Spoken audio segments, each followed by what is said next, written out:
మనం ఈరోజు 9th క్లాస్కి సంబంధించినటువంటి ఫిఫ్త్ లెసన్లోని పార్ట్ 2లో కొంచెం మిగిలింది. దీన్ని కంటిన్యూస్ వీడియో చేయడం జరుగుతుంది. నెక్స్ట్ 6th లెసన్ కంటిన్యూషన్ చేయడం జరుగుతుంది. ఓకే, వృక్షరాజ్యం మనం చూసినట్లయితే ఫ్లో చార్ట్ ఇది చాలా ఇంపార్టెంట్. ఫ్లో చార్ట్ గుర్తుపెట్టుకోండి. వృక్షరాజ్యం విభేదనం చెందిన భాగాలు ఉండవు. విభేదనం చెందని భాగాల ఆధారంగా వృక్షరాజ్యాన్ని మనం 2 పార్ట్స్గా చేస్తున్నాం. విభేదనం చెందిన భాగాలు ఉండవు, విభేదనం చెందిన భాగాలు ఉంటాయి. థాలోఫైటా ఆధునిక వర్గీకరణలో ఇది తొలగించబడింది. ఇప్పుడున్నటువంటి వర్గీకరణలో థాలోఫైటా అనేటువంటిది లేదు. దీని ప్రకారం శైవలాలు, శిలీంధ్రాలు ఈ విభేదనం చెందని భాగాల అనేటువంటివి ఈ రెండిటిలో ఉండవు. ఇందులో శైవలాలు కానీ శిలీంధ్రాల్లో కానీ వేరు, కాండము, పత్రం అనేటువంటి భాగాలు అనేటువంటివి ఇందులో శైవాలలో శిలీంధ్రాల్లో అనేటువంటివి ఉండవు. విభేదనం చెందిన భాగాలు ఉంటాయి. ప్రత్యేకమైన నాలికా కణజాలం కలిగి ఉండవు. నాలికా కణజాలం ఉంటాయి. ఇక్కడ మనం మళ్ళీ 2 పార్ట్స్ విభేదనం చెందిన దాంట్లో మళ్ళీ 2 పార్ట్స్గా చేస్తున్నాం. నాలికా పుంజ కణజాలం ఉంటుంది, ఉండదు అనేటువంటిది ఆధారంగా చేసుకొని. నాలికా పుంజ కణజాలం అంటే ఏంది? దారువు పోషక కణజాలం. దారువు ఏం చేస్తుంది? నీరును మరియు ఖనిజ లవణాలను తీసుకుపోవడానికి ఉపయోగపడేది దారువు. ఆహార పదార్థాలని తయారు చేసి ఆహార పదార్థాలను సరఫరా చేయడానికి ఉపయోగపడేది పోషక కణజాలం. ఈ రెండింటిని కలిపి మనం ఏమంటామంటే నాలికా పుంజ కణజాలం అని అంటాం. దీనిలో బ్రయోఫైటాలో నాలికా పుంజ కణజాలం అనేటువంటిది ఉండదు. నాలికా పుంజ కణజాలం అనేటువంటిది ఉండదు. నాలికా పుంజ కణజాలం కలిగి ఉండేటివి వాటిలో మళ్ళీ మనం విత్తనాలు ఏర్పరిచేటివి, విత్తనాలు ఏర్పరచనివి. విత్తనాలు ఏర్పరచదు, విత్తనాలు ఏర్పరచుకుంటాయి. ఇందులో నాలికా పుంజ కణజాలం ఉంటుంది, కానీ విత్తనాలు అనేటువంటివి ఏర్పడవు. ఇందులో టెరిడోఫైటా టెరిడోఫైటా దాంట్లో ఏర్పడవు. విత్తనాలు మరి ఎందులో ఏర్పడతాయంటే విత్తనాలు మిగతా వాటిలో ఆవృత బీజాలు, వివృత బీజాలు వాటిలో విత్తనాలు అనేటువంటివి ఏర్పడతాయి. మళ్ళీ విత్తనాలు గింజ లోపల ఉంటాయా, బయట కనిపిస్తాయా? విత్తనాలు ఫలం లోపల ఉంటాయా, ఫలం బయట ఉండి మనకు కంటికి కనిపిస్తాయి అనేటువంటిని ఆధారంగా చేసుకొని మళ్ళీ వీటిని 2 భాగాలుగా చేయడం జరుగుతుంది. విత్తనాలు బయటకు కనిపిస్తాయి, విత్తనాలు ఫలం లోపల ఉంటాయి. ఇప్పుడు మనం చూడండి, మామిడి ఉంది. మామిడిలో ఎట్లుంటుంది? విత్తనం ఫలం లోపల ఉంటుంది. ఓకే, ఇక్కడ మనం చెప్పుకున్నాం కదా, విత్తనాలు ఫలం లోపల ఫలం బయట ఉండడం ఆధారంగా చేసుకొని మనం వాటిలో కూడా తేడాలు అనేటువంటివి ఉంటాయి. ఓకే, నెక్స్ట్ అందులో వివృత బీజాలు, ఆవృత బీజాలు. ఆవృత బీజాలు అనేటువంటివి. వివృత బీజాల్లో విత్తనాలు బయట కనిపిస్తాయి, ఆవృత బీజాల్లో విత్తనాలు బయటకు అనేటువంటివి ఇందులో కనిపించవు. ఇందులో బయటికి కనిపిస్తాయి, ఇందులో కనిపించవు. ఫలం లోపల ఉంటాయి. అలాంటి వాటిని మనం ఆవృత బీజాలు అని అంటాం. మళ్ళీ ఆవృత బీజాల్లో ఏకదళ బీజాలు, ద్విదళ బీజాలు అనేటువంటి 2 పార్ట్స్. 2 బీజదళాలను కలిగి ఉంటే ఒక విత్తనాన్ని మనం పగలగొడితే అందులో 2 పప్పు బద్దలు ఉంటే దాన్ని ద్విదళ బీజము లేదా బైకాట్ అని. ఒకే ఒక బీజదళం ఉంటే దాన్ని ఏకదళ బీజము లేదా మోనోకాట్ అని అంటాం. 2 బీజదళాలు ఉంటేనేమో బైకాట్ అని, ఒకే ఒక బీజదళం కలిగి ఉంటే దాన్ని ఏకదళ బీజం అని అంటాం. ఓకే, ఇది వృక్షరాజ్యానికి సంబంధించినటువంటి వర్గీకరణ. నెక్స్ట్ జంతురాజ్యం చూద్దాం. జంతురాజ్యంలో కణస్థాయిలో శరీర అమరిక కలవి. Only single cell.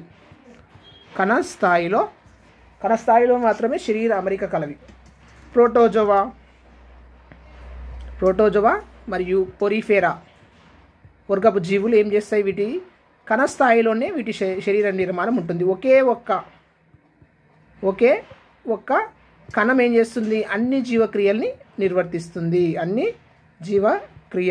నిర్వర్తించడం అనేటువంటిది జరుగుతుంది. ప్రోటోజోవా, పొరిఫెరా వర్గానికి చెందినటువంటి జీవులు అన్ని జీవక్రియల్ని ఒకే ఒక సింగిల్ కణం, ఒక సింగిల్ సెల్ మాత్రమే అన్ని క్రియలు నిర్వర్తిస్తుంది. జీవక్రియ, తర్వాత శ్వాసక్రియ అన్నిటినీ కూడా ఒకే ఒక సింగిల్ సెల్ నిర్వర్తించడం జరుగుతుంది. అది ఓన్లీ వాటి శరీరం కణస్థాయిలో మాత్రమే ఉంటుంది. ఎగ్జాంపుల్ మనం అమీబా, పారామిషియం మొదలైనటువంటి వాటివి ఎగ్జాంపుల్గా చెప్పుకోవచ్చు. నెక్స్ట్ కణజాల స్థాయి అంటే కణం కంటే కణాలు అన్నీ కలిస్తే ఏమవుతుంది, కణజాల స్థాయి అనేటువంటిది ఏర్పడతాయి.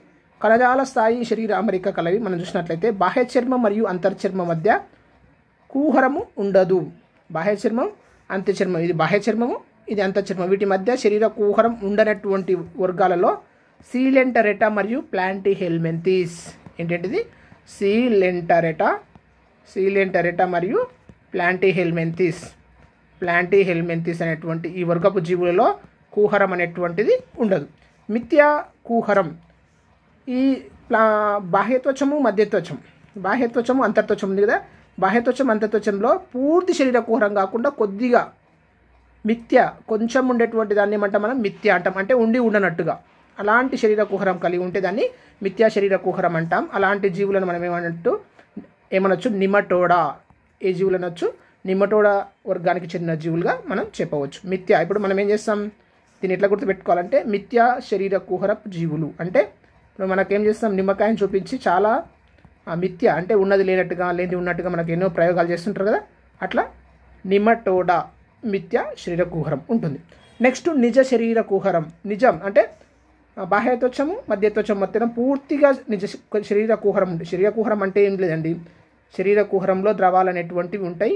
ఇవి కణాలకు కావాల్సిన ఆక్సిజన్ పోషక పదార్థాలను అందించడానికి. ఇప్పుడు మన శరీరంలో ఏమున్నాయి, రక్తనాళాలు, దమనులు, సిరలు లాంటి నిర్మాణాలు ఉన్నాయి కదా, అలాంటి వాటిలో నిమ్న స్థాయి జీవుల్లో ఇలాంటి దమనులు, సిరలు అనేటువంటివి ఉండవు.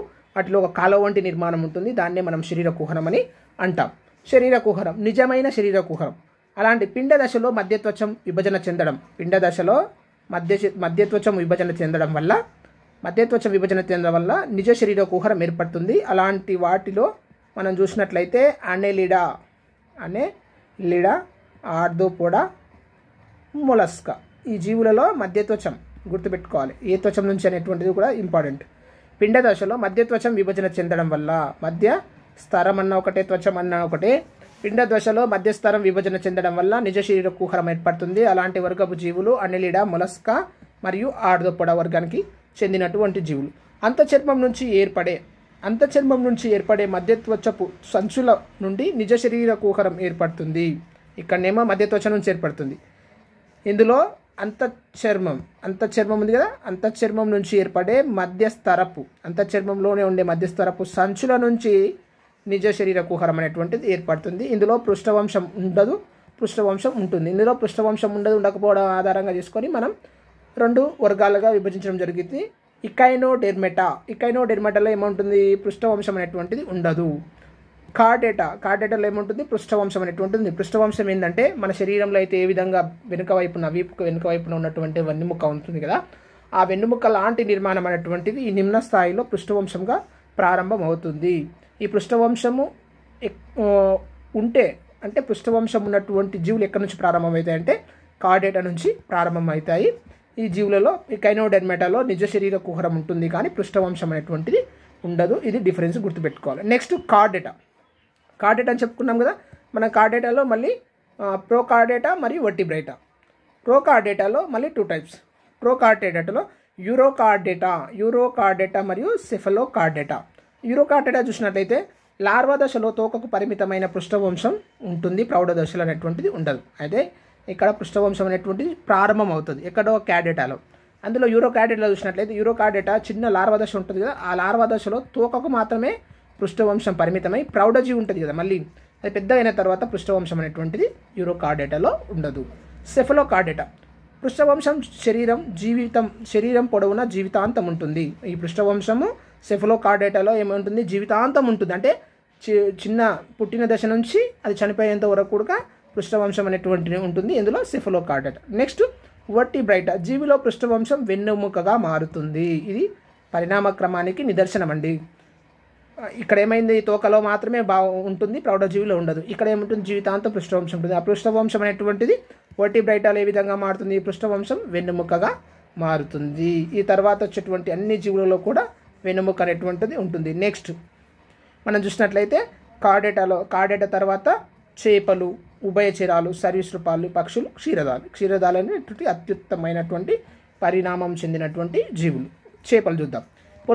ఈ చేపల యొక్క శరీరం ఎట్లుంటుందంటే పొలుసులు కలిగి ఉంటాయి, మృదులాస్థి కానీ అస్థి కానీ ఉంటాయి, మొప్పల సహాయంతో శ్వాసక్రియను జరుపుకుంటాయి. వీటి శరీరం ఎట్లా ఉంటుంది? పొలుసులను కలిగి ఉంటుంది. కొన్ని చేపలు మృదులాస్థితో నిర్మితమై ఉంటాయి, కొన్ని చేపలు అస్థితో నిర్మితమై ఉంటాయి. ఇవి ఏం చేస్తాయి? మొప్పల ద్వారా శ్వాసక్రియను జరుపుకుంటాయి. 2 గదుల గుండె ఉంటుంది. ఇంటిలో చేపల లోపల 2 ఛాంబర్స్ హార్ట్ అనేటువంటిది ఉంటుంది. నెక్స్ట్ ఉభయచరాలు లార్వా దశలో మొప్పలు ప్రౌఢజీవిలో ఊపిరితిత్తుల సహాయంతో శ్వాసక్రియను జరుపుకుంటాయి. చర్మం తేమగా ఉంటుంది. ఈ ఉభయచరాలు మనం అబ్జర్వ్ చేసినట్లయితే ఉభయచరాల లోపల 3 రకాలుగా అది శ్వాసక్రియను జరుపుకుంటుందండి. చర్మం ద్వారా శ్వాసక్రియ జరుపుకుంటుంది, మొప్పల ద్వారా శ్వాసక్రియ జరుపుకుంటుంది, ఊపిరితిత్తుల ద్వారా కూడా శ్వాసక్రియ అనేటువంటిది అది జరుపుకుంటుంది. ఎక్కడెక్కడ జరుపుకుంటుంది అంటే నీటిలో ఉన్నప్పుడు మొప్పల ద్వారా జరుపుకుంటుంది, నేలపై ఉన్నప్పుడు ఊపిరితిత్తుల ద్వారా జరుపుకుంటుంది, బొరియల్లో నివాసం ఉన్నప్పుడు అంటే శీతాకాల సుప్త వ్యవస్థ, గ్రీష్మకాల సుప్త వ్యవస్థ సమయంలో ఏం చేస్తుంది? చర్మం ద్వారా శ్వాసక్రియను జరుపుకుంటుంది. దాని చర్మం ఎప్పుడు ఎట్లా ఉంటుందంటే చర్మం ఇప్పుడు తేమగా ఉంటుంది. ఎగ్జాంపుల్ కప్ప మనం చూసినట్లయితే ఉభయచరాలను మనం సింపుల్గా అర్థం చేసుకోవచ్చు. నెక్స్ట్ బాహ్య చర్మం, ఇది సర్వీస్ రూపాలు మనం తొండ కానీ, తర్వాత ఊసరవిల్లులు కానీ, తర్వాత బల్లీలు కానీ ఇలాంటి వాటన్నిటిని కూడా సర్వీస్ రూపాల కిందికి రావడం అనేటువంటిది జరుగుతుంది. సర్వీస్ రూపాల్లో బాహ్య చర్మం పొలుసులతో కప్పబడి ఉంటుంది. బాహ్య చర్మం ఎట్లుంటుంది? పొలుసులతో కప్పబడి ఉంటుంది. నీటి బయట గుడ్లు పెడతాయి. ఇవేం చేస్తాయి? ఇవేమో ఈ 2 నీటిలో గుడ్లు పెడతాయి, చేపలు కానీ ఉభయచరాలు కానీ. ఇవి నీటి బయట గుడ్లు పెడతాయి. నెక్స్ట్ పక్షులు, బాహ్య చర్మం ఈకలతో కప్పబడి ఉంటుంది. ఇవి ఎగరగలవు, నీటి బయట గుడ్లు పెడతాయి. ఇవి కూడా నీటి బయట గుడ్లు పెడతాయి, ఇవి ఎగరగలవు. ఇవి పక్షులు. నెక్స్ట్ బాహ్య చర్మం రోమాలతో నిండి ఉంటుంది. బాహ్య చెవులు ఉంటాయి. పిల్లలను కని పాలిచ్చి పెంచి పోషిస్తాయి. ఇవి ఎగ్జాంపుల్ క్షీరదాలు, ఎగ్జాంపుల్ మానవుడు. మనం చూసినట్లయితే మన బాహ్య చర్మం పైన సన్నని రోమాలు ఉంటాయి, చెవులు బయటి వైపున ఉంటాయి. ఏం చేస్తారు? పిల్లలను కని వాటికి పాలిచ్చి పెంచి పోషించడం అనేటువంటిది క్షీరదాల యొక్క ప్రత్యేక లక్షణము. పిల్లలను కనడం అనేటువంటిది క్షీరదాల యొక్క ప్రత్యేక లక్షణం. ఎగ్జాంపుల్ మానవుడు. ఈ విధంగా జంతు రాజ్యానికి సంబంధించినటువంటి ఈ ఫ్లో చార్ట్ను గుర్తుపెట్టుకున్నట్లయితే ఇందులో ఇది కూడా చాలా ఇంపార్టెంట్. ఇందులో నుంచి ఒక క్వశ్చన్ ఖచ్చితంగా వస్తుంది. నెక్స్ట్ శాస్త్రీయ నామాలను తెలుసుకుందాం.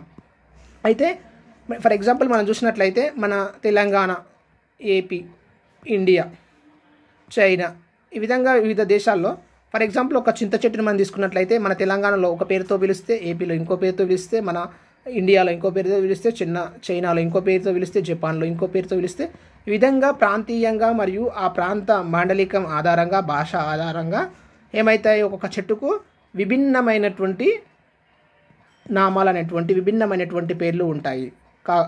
విభిన్నమైనటువంటివి పేర్లు అనేటువంటివి ఉంటాయి. ఈ విధంగా విభిన్నమైన పేర్లు ఉండడం వల్ల దానిని అంతర్జాతీయంగా అంటే ప్రపంచవ్యాప్తంగా గుర్తించడానికి ఇబ్బంది ఉండడం చేత ఏం చేశారంటే శాస్త్రవేత్తలందరూ కలిసి ప్రతి చెట్టుకు కానీ ప్రతి జీవికి కానీ చెట్లు ఒకటే కాదు ప్రతి జీవికి ఒక శాస్త్రీయ నామాన్ని సైంటిఫిక్ నేమ్ను డిసైడ్ చేయడం అనేటువంటిది జరిగింది. అలాంటి వాటినే మనం ఏమంటాం? శాస్త్రీయ నామాలు అని అంటాం. అంటే ఈ శాస్త్రీయ నామాల వల్ల ఫర్ ఎగ్జాంపుల్ ఇప్పుడు ఉంది చింత చెట్టు, మన ప్రాంతంలో చింత చెట్టు అనొచ్చు, ఇంకో ప్రాంతంలో ఇంకో పేరుతో పిలవచ్చు. కానీ టామరుండస్ ఇండికా అనేటువంటి ఈ పేరు సైంటిఫిక్ నేమ్ అనేటువంటిది ప్రపంచవ్యాప్తంగా వరల్డ్ వైడ్గా ఒకే పేరు ఉంటుంది. దీని ప్రాంతీయ నామం ఏమైనప్పటికీ దీని సైంటిఫిక్ నేమ్ అనేటువంటిది ఏంది? Tamarindus indica. ఈ టామరిండస్ ఇండికాను మనం చూసినట్లయితే ఈ పేరు అనేటువంటిది వరల్డ్ వైడ్ ఏ భాషలో పోయినా ఎక్కడ పోయినా ఏ మాండలిక ప్రాంతానికి వెళ్ళినా కూడా టామరిండస్ ఇండికా అనేటువంటిది సైంటిఫిక్ నేమ్ అనేటువంటి టామరిండస్ ఇండికానే ఉంటుంది. అట్లా ప్రపంచవ్యాప్తంగా ఒకే పేరును ఇచ్చి వాటిని గుర్తించడానికి, వాటిపై పరిశోధనలు చేయడానికి, వాటి లక్షణాలు గుర్తించడానికి సులభం చేయడం కోసం అంతర్జాతీయంగా ఈ సైంటిఫిక్స్ నేమ్ను తీసుకురావడం అనేటువంటిది జరిగింది. వీటిని గుర్తుపెట్టుకోవాలి, ఇది కూడా చాలా ఇంపార్టెంట్. చింతను చూడండి, మనం చింత యొక్క సైంటిఫిక్ నేమ్ ఏంది? Tamarindus indica. బెండ అబుల్మాస్కస్ ఎస్కులెంటస్. బెండ యొక్క శాస్త్రీయ నామం ఏంటి? అబుల్మాస్కస్ ఎస్కులెంటస్. జీడి మామిడి అనకాడియం యాక్సిడెంటాలిసిస్. అనేటువంటిది జీడి మామిడి. తోటకూర అమరాంతస్ విరిడిస్ అనేటువంటిది తోటకూర. దీన్ని ఎట్లా గుర్తుపెట్టుకోవాలంటే అమ్మ తోట అని గుర్తుపెట్టుకోండి. అమరాంతస్ విరిడిస్. కొన్ని మనం అన్నిటినీ గుర్తుపెట్టుకోలేనప్పుడు కొన్నిటికి కోర్సు పెట్టుకుంటూ మిగతా దాన్ని గుర్తుపెట్టుకుంటే అయిపోతుంది. అలా సింప్లిఫై చేసుకోవాలి. నెక్స్ట్ పైనాపిల్ అనోనా స్కామోజా అనేటువంటిది పైనాపిల్ యొక్క సైంటిఫిక్ నేము శాస్త్రీయ నామం అన్న యాపిల్ అని గుర్తుపెట్టుకుంది, ఫైన్ యాపిల్. తర్వాత ఆవాలు యొక్క సైంటిఫిక్ నేమ్ ఏంటి? బ్రాసికా నైగ్రా అనేటువంటిది ఆవాల యొక్క సైంటిఫిక్ నేము. నెక్స్ట్ క్యాబేజీ, బ్రాసికా ఒలరేషియా రకం క్యాపిటేటా అనేటువంటిది క్యాబేజీ యొక్క శాస్త్రీయ నామం, బ్రాసికా ఒలరేషియా రకం క్యాపిటేటా. నెక్స్ట్ తేయాకులో ఏముంటుంది? కెంఫిన్ అనేటువంటి పదార్థం ఉంటుంది కాబట్టి కెమెలియా సైనానిన్స్ అనేటువంటిది తేయాకు యొక్క సైంటిఫిక్ నేము. దీన్ని మనం తేయాకుగా గుర్తుపెట్టుకోవచ్చు, తేయాకు సైంటిఫిక్ నేమ్గా గుర్తుపెట్టుకోండి. కెంఫిన్ అనేటువంటి పదార్థం ఉంటుంది తేయాకు లోపల, కాబట్టి కెమెలియా సైనానిన్స్ అట్లా గుర్తుపెట్టుకోండి. నారింజ మనం తెలుసు, నిమ్మ జాతికి సంబంధించినటువంటి అన్నిటిలో మనం ఏమంటాం? సిట్రస్తో స్టార్ట్ అవుతుంది నారింజ. సిట్రస్ సైననిన్స్ అనేటువంటిది నారింజ యొక్క సైంటిఫిక్ నేము. నెక్స్ట్ పసుపు, కుర్కుమా లాంగ్ అనేటువంటిది పసుపు యొక్క సైంటిఫిక్ నేము. ఓకే. నెక్స్ట్ మన దత్తురా మెటల్, ఉవ్వెంత పుష్పం, మనకు 6th క్లాస్లో వస్తుంది. పుష్పం యొక్క భాగాలు, దత్తురా మెటల్, ఇట్లా గుర్తుపెట్టుకోండి. నెక్స్ట్ వెదురు యొక్క డెండ్రోకాలమస్ కలోస్ట్రాకియస్ అనేటువంటిది వెదురు యొక్క సైంటిఫిక్ నేము. డెండ్రోకాలమస్ కలోస్ట్రాకియస్ వెదురు యొక్క సైంటిఫిక్ నేము. మర్రి చూడండి, ఫైకస్ బెంగాలెన్సిస్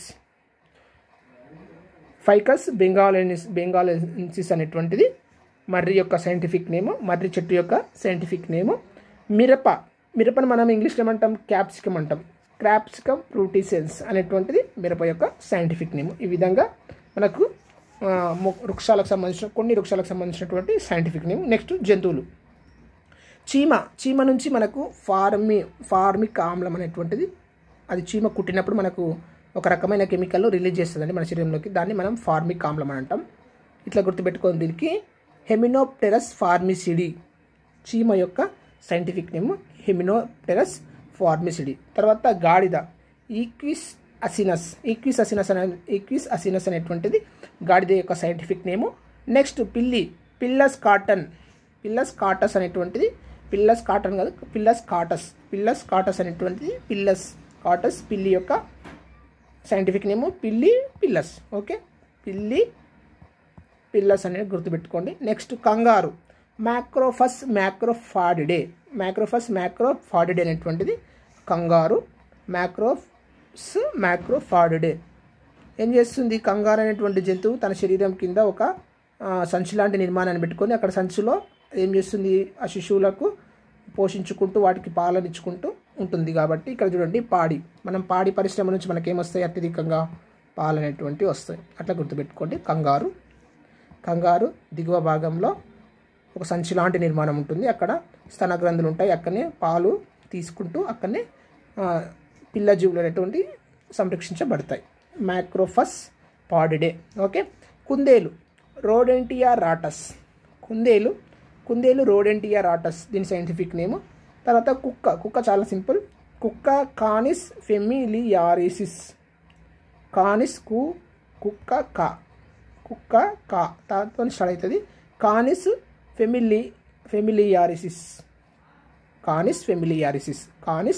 ఫెమిలియారిసిస్ అనేటువంటిది సైంటిఫిక్ నేమ్. ఇవి కొంచెం కష్టంగా ఉంటాయండి, ఇట్లనే ఉంటాయి. నెక్స్ట్ ఏనుగు, రోబోసిడియా ఎలిఫెంటిడే. మనం ఇంగ్లీష్లో ఎలిఫెంట్ని ఏమంటాం? ఎలిఫెంట్ అంటాం కదా, ఇంగ్లీష్లో ఏనుగుని ఏమంటాం? ఎలిఫెంట్ అంటాం. కాబట్టి ఎలిఫెంటిడే, రోబోసిడియా ఎలిఫెంటిడే. మనం ఇట్లా తొండెం లాంటి నిర్మాణం ఉంటుంది. ఏదైనా పదార్థాలను, చెట్ల రంధ్ర రసాలను, ఇప్పుడు దోమలు, బొద్దింకలు లాంటి ఏం చేస్తాయి? ఇట్లా ఒక ప్రొబేషి అనేటువంటి, అంటే ఒక చూషకం లాంటి నిర్మాణం ఉంటుంది, దాని నుంచి ఏం చేస్తాం? రసాలను పీల్చుకుంటాయి. ఆ ప్రొబేషి అనేటువంటిది ఏంటంటే ఏదైనా పదార్థాన్ని పీల్చుకోవడానికి ఉపయోగించే అంగం, శరీర భాగాన్ని మనం సైంటిఫిక్లో ఏమంటాం? ప్రొబేషియా అని అంటాం. ఇక్కడ కూడా ఏనుగును ప్రోబోసిడియా ఎలిఫెంటిడే అట్లా గుర్తుపెట్టుకోండి, ప్రోబోసిడియా ఎలిఫెంటిడే. నెక్స్ట్ జిరాఫీ, రాఫా క్యామిల్లో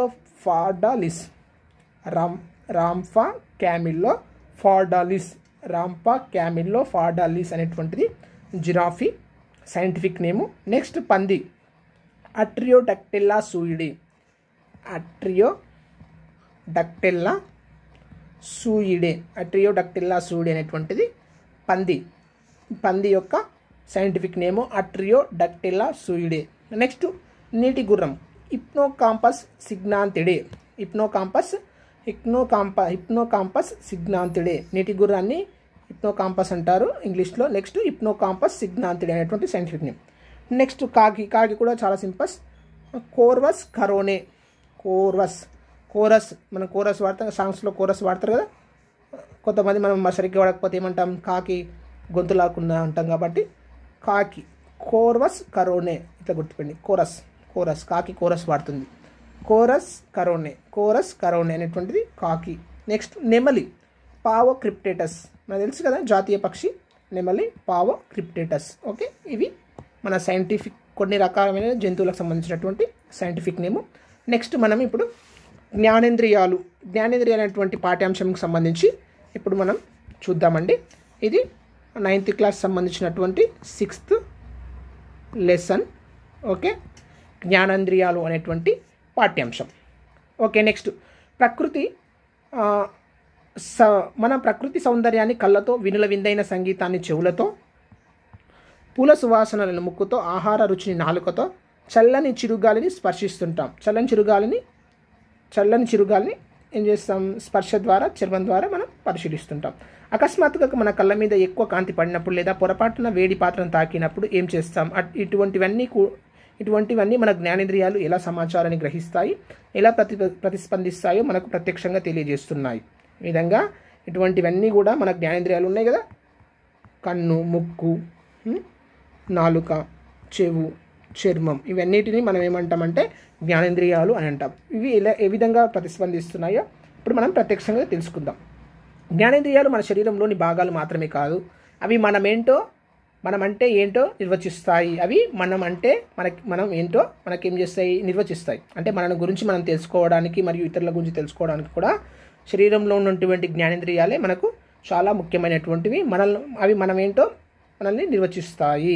మన జీవితంలో అతి ముఖ్యమైన విషయాల నుండి అతి చికాకు పడే విషయాల వరకు ఏది జ్ఞానేంద్రియాల ప్రమేయం లేకుండా జరగదు. అంటే మనకు ఆనందాన్ని ఇచ్చే విషయం నుంచి మనకు చికాకును పుట్టించే విషయం వరకు అన్నీ కూడా జ్ఞానేంద్రియాల ప్రమేయం వల్లనే జరుగుతాయి. ఎందుకంటే మన కళ్ళతో చూస్తాం, చెవులతో వింటాం, నోటితో మాట్లాడతాం. ఆ విధంగా ప్రతి యాక్టివిటీలో, ప్రతి చర్యలో, ప్రతి పనిలో, ప్రతి దాంట్లో ఇన్వాల్వ్ కావాలంటే జ్ఞానేంద్రియాలు అనేటువంటివి చాలా ముఖ్యం. మన కళ్ళు, చెవులు, చర్మం, నాలుక, ముక్కు గ్రహించే సమాచారం మిల్లీ సెకండ్ల వ్యవధిలో, అంటే మిల్లీ సెకండ్ల వ్యవధిలో మెదడుకు అందజేయడం, అది సమాచారాన్ని సరిపోల్చుకొని ప్రతిస్పందించడం అనే లేకపోతే ఇట్లా మన జ్ఞానేంద్రియాలు సేకరించేటువంటి సమాచారం మిల్లీ సెకండ్లో మెదడుకు చేరుతుంది. మెదడు అక్కడ ఏం చేస్తుంది, ఆ సమాచారం కరెక్టా కాదని సరిపోల్చుకొని దానికి మళ్ళీ ఏం చేయాలనో జవాబుగా మరి ఏం చేస్తుంది, ప్రతిస్పందనలు పంపిస్తుంది. ఇట్లా ఈ ప్రతిస్పందించడం అనేది లేకపోతే ఈ ప్రపంచంలో పరిశోధనలకు అవకాశమే ఉండేది కాదు. ఇట్లా ప్రతిస్పందించేటువంటి లక్షణం లేకపోతే ఎవరు కూడా కొత్త నూతన విషయాలను కనుక్కోవడం కానీ, ఆలోచించే స్వభావం కానీ అటువంటిది ఈ సృష్టిలో ఉండదు. దాటికి ఈ ఆలోచనలకు, ఈ కొత్త ఇన్వెంటేషన్లకు, ఈ సృజనాత్మకతకు అన్నిటికీ మూలం జ్ఞానేంద్రియాలు. ఓకే, నెక్స్ట్ అయితే మన జ్ఞానేంద్రియాల గురించి ఎంతవరకు తెలుసు. చరిత్రలో కొంచెం మనం వెనక్కి వెళ్ళి చూస్తే ప్రాచీన కాలం నుండి శాస్త్రజ్ఞులు జ్ఞానేంద్రియాలను గురించి ఆశ్చర్యచకితులవుతూనే ఉన్నారు. అంటే జ్ఞానేంద్రియాలను చూస్తే వాళ్ళు చాలా ఆశ్చర్యపడుతున్నారు. సుమారుగా 2300 సంవత్సరాల క్రితం ప్లేటో అండ్ అరిస్టాటిల్ మన ఇంద్రియ జ్ఞానాలు 5 గురించి తెలిపారు. మన ఇంద్రియ జ్ఞానాలు 5 గురించి ఎవరు చెప్పారు? ప్లేటో మరియు అరిస్టాటిల్ తెలిపారు. వాటిలో అన్నిటికంటే స్పర్శ మనం స్పర్శను చాలా తక్కువ అంచనా వేస్తామండి. మనకు కళ్ళు, చెవులు, ముక్కు, నాలుకనే బాగా ఎక్కువ యాక్టివ్గా ఉన్నట్టు అనిపిస్తుంది. కానీ అన్నిటికంటే స్పర్శ జ్ఞానం అనేటువంటిది చాలా ఇంపార్టెంట్ అయింది. ప్రాచీన భారత, చైనా వైద్య రాతపూర్వక నిదర్శనాల్లో కూడా జ్ఞానేంద్రియాలను గురించి తెలియజేయడం జరిగింది. మన భారతీయ రచనల్లోనే కాకుండా చైనా సాంప్రదాయ వైద్య రచనల్లో కూడా జ్ఞానేంద్రియాల గురించి, వాటి యొక్క ప్రాముఖ్యతను గురించి పూర్వకాలం ప్రాచీన కాలంలోనే తెలియజేయడం జరిగింది. ఆ తర్వాత ఒక 1000 సంవత్సరాల వరకు, అంటే ఆల్బర్టస్ మ్యాగ్నస్ వరకు, అంటే క్రీస్తు శకం 1220 వరకు జ్ఞానేంద్రియాల గురించి ఆలోచించినటువంటి దాఖలాలే లేవు. అంటే అన్ని ఏళ్ల తర్వాత మళ్ళీ క్రీస్తు శకం 1220 వరకు అసలు జ్ఞానేంద్రియాలు అంటే ఏంటి, వాటి యొక్క ప్రాముఖ్యత ఏంటి, వాటి ఉద్దేశం ఏంటి అనేటువంటిది ఎవరు వాటి గురించి ఆలోచించలేదు. ఆల్బర్టస్ మ్యాగ్నస్ వాటిని గురించి ఆలోచించడం ప్రారంభించి ప్రపంచానికి వాటి గురించి తెలియజేయడం అనేటువంటిది జరిగింది. ఆల్బర్టస్ మ్యాగ్నస్ ఇటలీలో ఒక చర్చ్ బిషప్, ప్రకృతి పరిశీలకుడు. చర్చ్ బిషప్ మరియు ప్రకృతి పరిశీలకుడు. మెండల్ కూడా ఏం చేస్తాడు, బిషప్ లాగా పనిచేస్తూ మొక్కల ప్రకృతిని పరిశీలిస్తూ ఏమైంది జెనెటిక్స్ జన్యుశాస్త్రం పైన పరిశోధన చేస్తాడు. ఇతను కూడా ఒక చర్చ్ బిషప్ మరియు ప్రకృతి పరిశీలకుడు. అరిస్టాటిల్ ఆలోచనలను అనుసరిస్తూ విజ్ఞాన శాస్త్రాన్ని ఇష్టపడే వ్యక్తి. మొదటిసారిగా వాటిని విమర్శిస్తూ విస్తృతమైన అంటే అరిస్టాటిల్ ఆలోచనలను అనుసరిస్తూ అంటే ఆయన రాసేసినటువంటి బుక్స్, ఆయన కనిపెట్టే పరిశోధనలను అనుసరిస్తున్నాడు మరియు వాటిని విమర్శిస్తూ అంటే అందులో ఏమైనా లోపాలు ఉంటాయి కదా, ఆ లోపాలను కూడా విమర్శిస్తూ విస్తృతమైన విద్యా విషయక చర్చనీయాంశాలుగా వాటిని విస్తృతంగా చర్చిస్తూ అందరికీ అందుబాటులో ఉంచినటువంటి వ్యక్తి ఎవరు? ఆల్బర్టస్ మ్యాగ్నస్. స్పర్శ జ్ఞానంలో నాడుల యొక్క పాత్రను మొదటిసారిగా తెలియజేసినటువంటి వ్యక్తి కూడా, స్పర్శ జ్ఞానంలో నాడులు ఉంటాయి కదా, ఆ నాడుల యొక్క పాత్రను మొదటిసారిగా తెలియజేసినటువంటి వ్యక్తి ఎవరంటే ఆల్బర్టస్ మ్యాగ్నస్. 17వ శతాబ్దం నుండి జ్ఞానేంద్రియాలకు సంబంధించినటువంటి శరీర ధర్మశాస్త్రం బాగా అధ్యయనం చేయబడింది. ఎప్పటి నుంచి? 17వ శతాబ్దం నుండి జ్ఞానేంద్రియాలకు సంబంధించినటువంటి శరీర ధర్మశాస్త్రం ఉంది కదా, ఈ శరీర ధర్మశాస్త్రం బాగా అధ్యయనం చేయబడింది. ఆ సమయంలోనే బాగా దగ్గరగా చూడడం కోసం కంటికి సంబంధించినటువంటి అనేక ఉపకరణాలు, ఈ సందర్భంలోనే మైక్రోస్కోప్ లాంటివి, భూతద్దాలు లాంటివి, సంయుక్త సూక్ష్మదర్శిని లేకపోతే సరళ సూక్ష్మదర్శి లాంటివి ఉపకరణాలు అనేటువంటివి కనుగొనడం జరిగింది. ఈ విధంగా ఉపకరణాలు కనుగొనడం వల్ల ఏమైంది, ఇంకా పరిశోధనలు ఎక్కువ కావడం జరిగింది. క్రీస్తు శకం 1600 సంవత్సరంలో భూమి భ్రమణం పరిభ్రమణం గురించి తెలిపిన ప్రముఖ ఖగోళ శాస్త్రవేత్త జోహాన్స్ కెప్లర్ జ్ఞానేంద్రియంగా కన్ను పాత్రను వివరించే ప్రయత్నం చేశారు. జోహాన్స్ కెప్లర్ కూడా మనం ఏం చేస్తాం, ఖగోళంలో ఉండే గ్రహాలను కానీ, గ్రహ శకలాలు కానీ, నక్షత్రాలు కానీ, వీటన్నిటిని మనం దేని ద్వారా చూస్తాం? కన్ను ద్వారా చూస్తాం. కాబట్టి కన్ను యొక్క ప్రాముఖ్యతను కూడా ఏం చేసిండ్రు, ఖగోళ శాస్త్రవేత్త అయినటువంటి కెప్లర్ కన్ను యొక్క ప్రాముఖ్యతను, కన్ను యొక్క పాత్రను వివరించడం అనేటువంటిది జరిగింది. ఇటీవలి కాలంలో శాస్త్రవేత్తలు జ్ఞానేంద్రియాల గురించి ఎన్నో విషయాలను కనుగొన్నారు. జ్ఞానేంద్రియాలు ఇంకా మనకు తెలియని ఎన్నో రకాల ఆశ్చర్యకరమైన, క్లిష్టమైన, నమ్మశక్యం కాని పనులను చేయగలవని, ఆశ్చర్యమైన మరియు క్లిష్టమైన, నమ్మశక్యం కాని పనులను చేయగలవని తెలిపారు. నాడి సంకేతాల విద్యుత్ రాసాయనిక ఆధారం ప్రకారం మెదడులో జ్ఞానానికి సంబంధించిన ప్రత్యేక కేంద్రాలు. నాడి సంకేతాల విద్యుత్ రసాయనిక ఆధారం ప్రకారం నాడి సంకేతాలు ఉంటాయి కదా, మనం తీసుకున్నటువంటి ప్రతిస్పందనలు ఏమవుతాయి, నాడి సంకేతాలుగా మారి అవి ఏమవుతాయి, మెదడుకు చేరుతాయి. నాడీ సంకేతాల విద్యుత్ రసాయనిక ఆధారం ప్రకారం మెదడులో జ్ఞానానికి సంబంధించిన ప్రత్యేక కేంద్రాలు అవి చేసే పనులను గురించి సరైన అవగాహన పెంపొందించారు. అరిస్టాటిల్ కాలం 19వ శతాబ్దం వరకు ఇంద్రియాల వలన పొందే జ్ఞానాలు 5 అని పేర్కొన్నారు. ఎన్నని పేర్కొన్నారు? 5 అని పేర్కొన్నారు. ఎప్పుడు? అరిస్టాటిల్ కాలం నుండి. అయితే ఆధునిక కాలంలో ఈ సంఖ్య కూడా 5. ఆధునిక కాలంలో కూడా జ్ఞానేంద్రియాల సంఖ్య 5. మన శరీరంలోని జ్ఞానేంద్రియాల సంఖ్యను తెలియజేసేదిగా మారింది. ఈ సంఖ్యనే ఆధునిక కాలంలో మన శరీరంలో ఉన్నటువంటి జ్ఞానేంద్రియాల సంఖ్యను తెలియజేసింది. మనం లెక్కకు 5 జ్ఞానేంద్రియాలని కలిగి ఉన్న ఇంద్రియ జ్ఞానాలు మాత్రం చాలా ఎక్కువనే ఉంటాయి. మన జ్ఞానేంద్రియాలు 5ను కలిగి ఉన్న ఇంద్రియ జ్ఞానాలు అంటే మన ఇంద్రియాలకు ప్రతిస్పందించేటువంటి జ్ఞానం ఉంటుందిగా, అవి చాలా ఎక్కువగా ఉంటాయి. ఉదాహరణకి మనం పీడనాన్ని తెలుసుకునేందుకు ఒక స్పర్శ జ్ఞానాన్ని, వేడిమి చల్లదనాలను తెలుసుకునేందుకు మరొకటి, కంపనాలు గరుకుదనం తెలుసుకునేందుకు మరొకటి, ఇలా ఎన్నో ఉన్న లెక్కకి మాత్రం అవి అన్నీ ఒకే రకమైన స్పర్శ జ్ఞానంగా భావించడం జరుగుతుంది.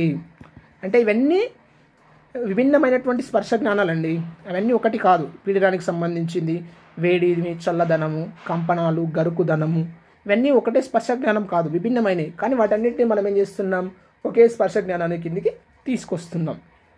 ఈ విధంగా ఇది మన జ్ఞానేంద్రియాలకు సంబంధించినటువంటి పూర్వ చరిత్ర. ఇప్పుడు మన ఇంద్రియ జ్ఞానాలు ఏం చేస్తుంటాయి అనేటువంటి విషయాన్ని మనం తెలుసుకుందాం. ఇంద్రియ జ్ఞానాలు అనేక పాత్రలను పోషిస్తాయి. మనకు ముఖ్యమైన మన ప్రేరణలను ప్రభావితం చేసే మన పరిసరాలలో ఉండే కొన్ని సమాచారాల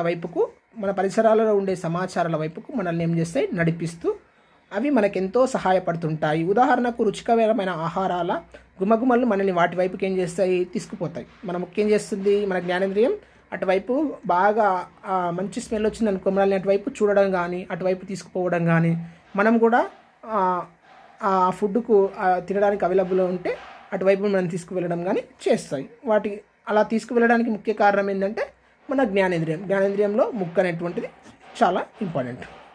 రుచికరమైన ఆహార గుమగుమలను మనల్ని అటువైపు లాగుతాయి. మనకు నోరు ఊరుతుంది. ఇంకా మన ఇంద్రియ జ్ఞానాలు సహచరుల్ని గుర్తించడానికి, నివాసాన్ని వెతుక్కోవడానికి సహాయపడుతుంటాయి. అంతేగాక మన సంగీతం, కళలు, ఆటపాటల్లో ఆనందాన్ని పొందడానికి అవకాశం ఇస్తుంటాయి. జ్ఞానేంద్రియాలు ఓన్లీ వీటినే కాకుండా ఇతర సంగీతము, కళలు, ఆటలు, పాటల లోపల ఆనందాన్ని పొందడానికి కూడా మనకు అవకాశాన్ని కల్పిస్తాయి. మన ఇంద్రియ జ్ఞానాలు చేసే పనులు ఇంకా చాలా ఉన్నాయి. ఇతరులు బాధలో ఉన్నప్పుడు మనకు కూడా బాధ అనిపిస్తుంది. ఇది మనందరికీ అనుభవమే. మనకు కావలసిన వారు బాధలో ఉంటే మనం మానసికంగా ఎంతో బాధపడుతున్నాం. ఇంకా మనకు కొన్ని పరిస్థితులు ప్రత్యక్షంగా సంబంధం లేకపోయినా బాధపడతాం. ఉదాహరణకు కరువు బాధితులు గురించి విని జాలి పడతాం, చేతునైతే సాయం చేస్తాం. ఫర్ ఎగ్జాంపుల్ రీసెంట్గా మనం కేరళలో వరదలు వచ్చినాయి. ఏం చేసినాం, మనం వార్తల్లో చదివినాం, ఎంతోమంది చనిపోయారు. ఏం చేసినాం, మనం బాధపడ్డాం. అంటే ఆ విషయం మన ప్రాంతానికి మనకు సంబంధం లేకపోయినా మనం ఏం చేస్తున్నాం, ఆ వార్త విన్నప్పుడు మనం ఏం చేస్తున్నాం, బాధపడుతున్నాం, ప్రతిస్పందిస్తున్నాం, వారికి సాయం కూడా చేస్తున్నాం. ఇట్లా అంటే ఆ వార్తతో మనకు సంబంధం లేకుండా మన జ్ఞానేంద్రియాల ద్వారా గ్రహించినటువంటి సమాచారం మనం న్యూస్లో వినడం కానీ, కంటితో చదవడం కానీ, అవన్నీ చేయడం ద్వారా ఏం చేస్తున్నాం, మనం కూడా మన యొక్క భావాన్ని, మన యొక్క బాధను మనం వ్యక్తం చేయడం అనేటువంటిది జరుగుతుంది. వాటిలో ఇంద్రియ జ్ఞానాలు అనేటువంటివి చాలా ముఖ్యమైనవి. మన ఇంద్రియ జ్ఞానాలు ఈ పనులన్నిటినీ ఎలా చేయగలుగుతున్నాయి? దీనికి పూర్తి సమాధానం చాలా క్లిష్టమైనది. కానీ జ్ఞానేంద్రియ వ్యవస్థ అది చాలా సరళమైనది. జ్ఞానేంద్రియ వ్యవస్థ అనేటువంటిది చాలా సరళమైనటువంటిది. నాడీ సంకేతాల వల్ల ఇంద్రియ జ్ఞానం కలుగుతుంది. అంటే మనం గ్రహించినటువంటి ప్రేరణలు ఉంటాయి కదా, ఆ ప్రేరణలు నాడీ సంకేతాల రూపంగా మారి మన మెదడుకు చేరుతాయి. అక్కడ ఇంద్రియ జ్ఞానంగా కలుగుతుంది. వివిధ ప్రేరణలకి ప్రతిస్పందించడానికి, ప్రేరణ ఒక్కటే అయినా పరిస్థితులను బట్టి ప్రతిస్పందించడానికి జ్ఞానేంద్రియాలు ముఖ్యమైన పాత్రను పోషిస్తాయి. అయితే ప్రేరణ ఒకటే ఉంటుంది, బట్ మన ప్రతిస్పందనలు మాత్రం భిన్నంగా ఉండొచ్చు ఒక్కొక్కసారి. చూడండి, ఉదాహరణకు మన శరీరానికి అవసరమైన వాసనల్ని మన మెదడు ఎంపిక చేసుకుంటుంది. అంటే మనకి ఏమి ఇష్టమో వాటిని మన మెదడు ఎంపిక చేసుకుంటుంది. కొంతమందికి ఉడకబెట్టిన చేపల వాసన బాగుండదు. కానీ అదే వ్యక్తులు ఆకలితో ఉన్నప్పుడు, అది కాకుండా వేరేది లేనప్పుడు, శరీరానికి మాంసకృతులు కావాలని పెంచినప్పుడు ఆ చేపలను వాసనే బాగా ఉన్నట్లు అనిపిస్తుంది. ఇప్పుడు మనకు ఒక ఆహారం, ఒక ఫుడ్ ఉందండి. ఫర్ ఎగ్జాంపుల్ చాలామందికి ఇప్పుడు డైరీ ప్రోడక్ట్ చాలామంది తీసుకోరు. ఏం చేస్తారు, కర్డ్ కానీ అలాంటి వాటిని తీసుకోరు. ఫర్ ఎగ్జాంపుల్ వాళ్ళ ఇంట్లో ఆ రోజు కర్డ్ రైస్ ఉంది, మిగతా ఏ ఫుడ్ లేదండి. ఏం చేస్తారు, కర్డ్ రైస్ వాళ్ళకి ఇష్టం ఉండదు, వాళ్ళకు ఆ వాసన కూడా స్మెల్ పడదు. కానీ ఆ సందర్భంలో ఏది లేదు కాబట్టి ఆకలితో ఉన్న వాళ్ళు ఏం చేస్తారు, తప్పక ఏం చేస్తారు, కర్డ్ రైస్ కూడా తింటారు. అంటే మొత్తం తినకపోయినా, ఇష్టపూర్తి తినకపోయినా అవసరం కూడా తింటారు. అంటే ఆ విధంగా ప్రేరణ ఒకటే అయినా మన యొక్క ప్రతిస్పందనలు ఏంటాయి, ఒక్కోసారి భిన్నంగా ఉంటాయి. అంటే ఆ ప్రేరణకు ఆకలి అనేటువంటి ప్రేరణకు మన ప్రతిస్పందనలు ఒక్కోసారి మనం ఫుడ్ అవైలబుల్ ఉందనుకో, కర్డ్ రైస్ ఉంది, వేరే రైస్ ఉంది, మనం ఏం చేస్తాం, వేరే రైస్కి ప్రిఫరెన్స్ ఇస్తాం. కానీ ఏవి లేకపోతే, అంటే ఆ సందర్భంలో ఆ ఫుడ్ అవైలబుల్గా లేకపోతే ఏం చేస్తాం, కర్డ్ రైస్ని తీసుకోవడానికి కూడా ఓసారి ఇష్టపడతాం. ఎందుకంటే కర్డ్ రైస్ ఉడక మంచిదే, కానీ మనం మంచిదే అనే అభిప్రాయం ఏర్పడుతుంది మన లోపల. అంటే పరిస్థితిని బట్టి మన ప్రతిస్పందనలు అనేటువంటి మారుతుంటాయనే చెప్పడం ముఖ్య ఉద్దేశం. విధంగా చేపలు వాసన బాగుండదు కొంతమందికి, కానీ అది లేకుండా, అక్కడ ఏం ప్రత్యామ్నాయమైన ఫుడ్ లేకుండా ఉన్నప్పుడు మనం ఏం చేస్తాం, చేపలు కూడా నుంచి మాంసకృతులు వస్తాయి కాబట్టి మాంసకృతులు కూడా శరీరానికి కావాలని మనం ఏం చేస్తాం, వాసన ఇష్టం లేకపోయినా మనం చేపలను తినడానికి ప్రయత్నం చేస్తాం. ఈ విధంగా ఒక ప్రేరణ అనేటువంటిది పరిస్థితులను బట్టి ప్రేరణకు మనం ఏం చేస్తాం, పరిస్థితులను బట్టి ప్రతిస్పందించడం అనేటువంటిది జరుగుతుంది. మన చుట్టూ ఉన్న పరిసరాల నుండి ప్రేరణలకు జ్ఞానేంద్రియాల ద్వారా మన శరీరం స్వీకరిస్తుంది. మన చుట్టూ ఉన్న పరిసరాల నుండి ఏం చేస్తుంది, ప్రేరణలు ఉంటాయి కదా, మన చుట్టూ ఉన్న పరిసరాల నుంచి ప్రేరణలు, అంటే కంట్లతో చూడడం కానీ, చెవులతో వినడం కానీ, ఈ ప్రేరణలు జ్ఞానేంద్రియాల ద్వారా మన శరీరం స్వీకరిస్తుంది. అవి కళ్ళు, చెవులు, ముక్కు, నాలుక, చర్మం అని మనకు తెలుసు. ప్రేరణని గ్రహించి ప్రతిస్పందనని తెలియజేసే మార్గం ఎలా ఉంటుందో తెలుసుకుందాం. ఇప్పుడు ప్రేరణ నుండి ప్రతిస్పందన వరకు. Okay, stimulation to sensation. ప్రకృతిలోని కొన్ని పరిస్థితులు పదార్థాలు, పరిస్థితులు కావచ్చు, లేకపోతే ఐటమ్స్, లేకపోతే పదార్థాలు కావచ్చు, మన శరీరంలో ఇంద్రియ జ్ఞానం కలిగించేలా ఏం చేస్తాయి, ప్రేరేపిస్తాయి. ఇంద్రియ జ్ఞానాన్ని కలిగించేలా ప్రేరేపిస్తాయి.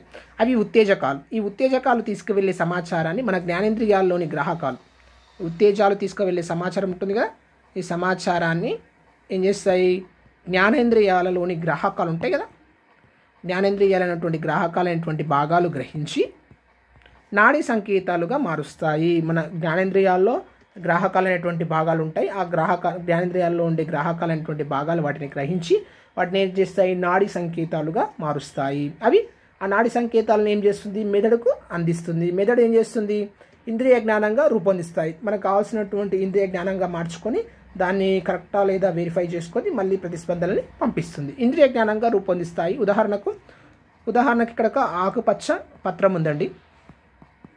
ఏం చేస్తుంది, సూర్యరశ్మి ఆకుపచ్చని కాంతిపై పడి అదేం చేస్తుంది, పరావర్తనం చెంది మన కంటికి కనిపిస్తుంది. చూడండి, ఇక్కడ ఆకుపచ్చని ఆకు నుంచి పరావర్తనం చెందినటువంటి కాంతి గ్రాహకాలను చేరి నాడీ సంకేతాలుగా మారుతుంది. పరావర్తనం చెందిన కాంతి ఏం చేస్తుంది, కాంతి గ్రాహకాలను చేరి నాడీ సంకేతాలుగా మారుతుంది. ఆ సంకేతాలు మెదడుకి చేరి అది ఒక ఆకుపచ్చని రంగు గల ఆకారంగా రూపకల్పన చేయబడుతుంది. దాన్నే మనం ఆకుగా చూస్తున్నాం. ఈ విధంగా సూర్యుడి నుంచి వచ్చినటువంటి కాంతి కిరణాలు ఉంటాయి. కాంతి కిరణాలు పత్రంపై పడి ఆ కాంతి గ్రాహకాలు అనేటువంటివి కన్ను ద్వారా నాడీ సంకేతాలుగా మారి నాడీ సంకేతాలు మెదడుకు చేరుతాయి. మెదడు ఏం చేస్తుంది, వాటిని గుర్తించి ఇది ఆకుపచ్చని పత్రంగా, ఆకుగా గుర్తించడం అనేటువంటిది జరుగుతుంది. ఈ విధంగా జ్ఞానేంద్రియాలు చేసే పనులన్నిటినీ కేంద్రమే, జ్ఞానేంద్రియాలు చేసే అన్ని పనులన్నిటికీ కేంద్రం ఎవరంటే మెదడు.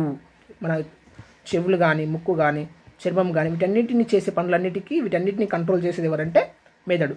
అది జ్ఞానేంద్రియాల నుండి నాడీ సంకేతాలను తెచ్చి జ్ఞాననాడుల ద్వారా సమాచారాన్ని స్వీకరిస్తుంది. ఇక్కడ గుర్తుపెట్టుకోవాలి, జ్ఞాన సమాచారాన్ని తీసుకొచ్చే నాడులను ఏమంటారు, జ్ఞాననాడులు అని అంటారు. ఇవేం చేస్తాయి, సమాచారాన్ని తీసుకొస్తాయి. తర్వాత వాటిని విశ్లేషించి బ్రెయిన్ ఏం చేస్తుంది, అది కరెక్టా కాదా విశ్లేషించుకొని చాలక నాడులు అని పిలువబడే మరొక రకం నాడుల ద్వారా ప్రతిచర్యలను చూపాల్సిన భాగాలకు సంకేతాలను పంపుతుంది.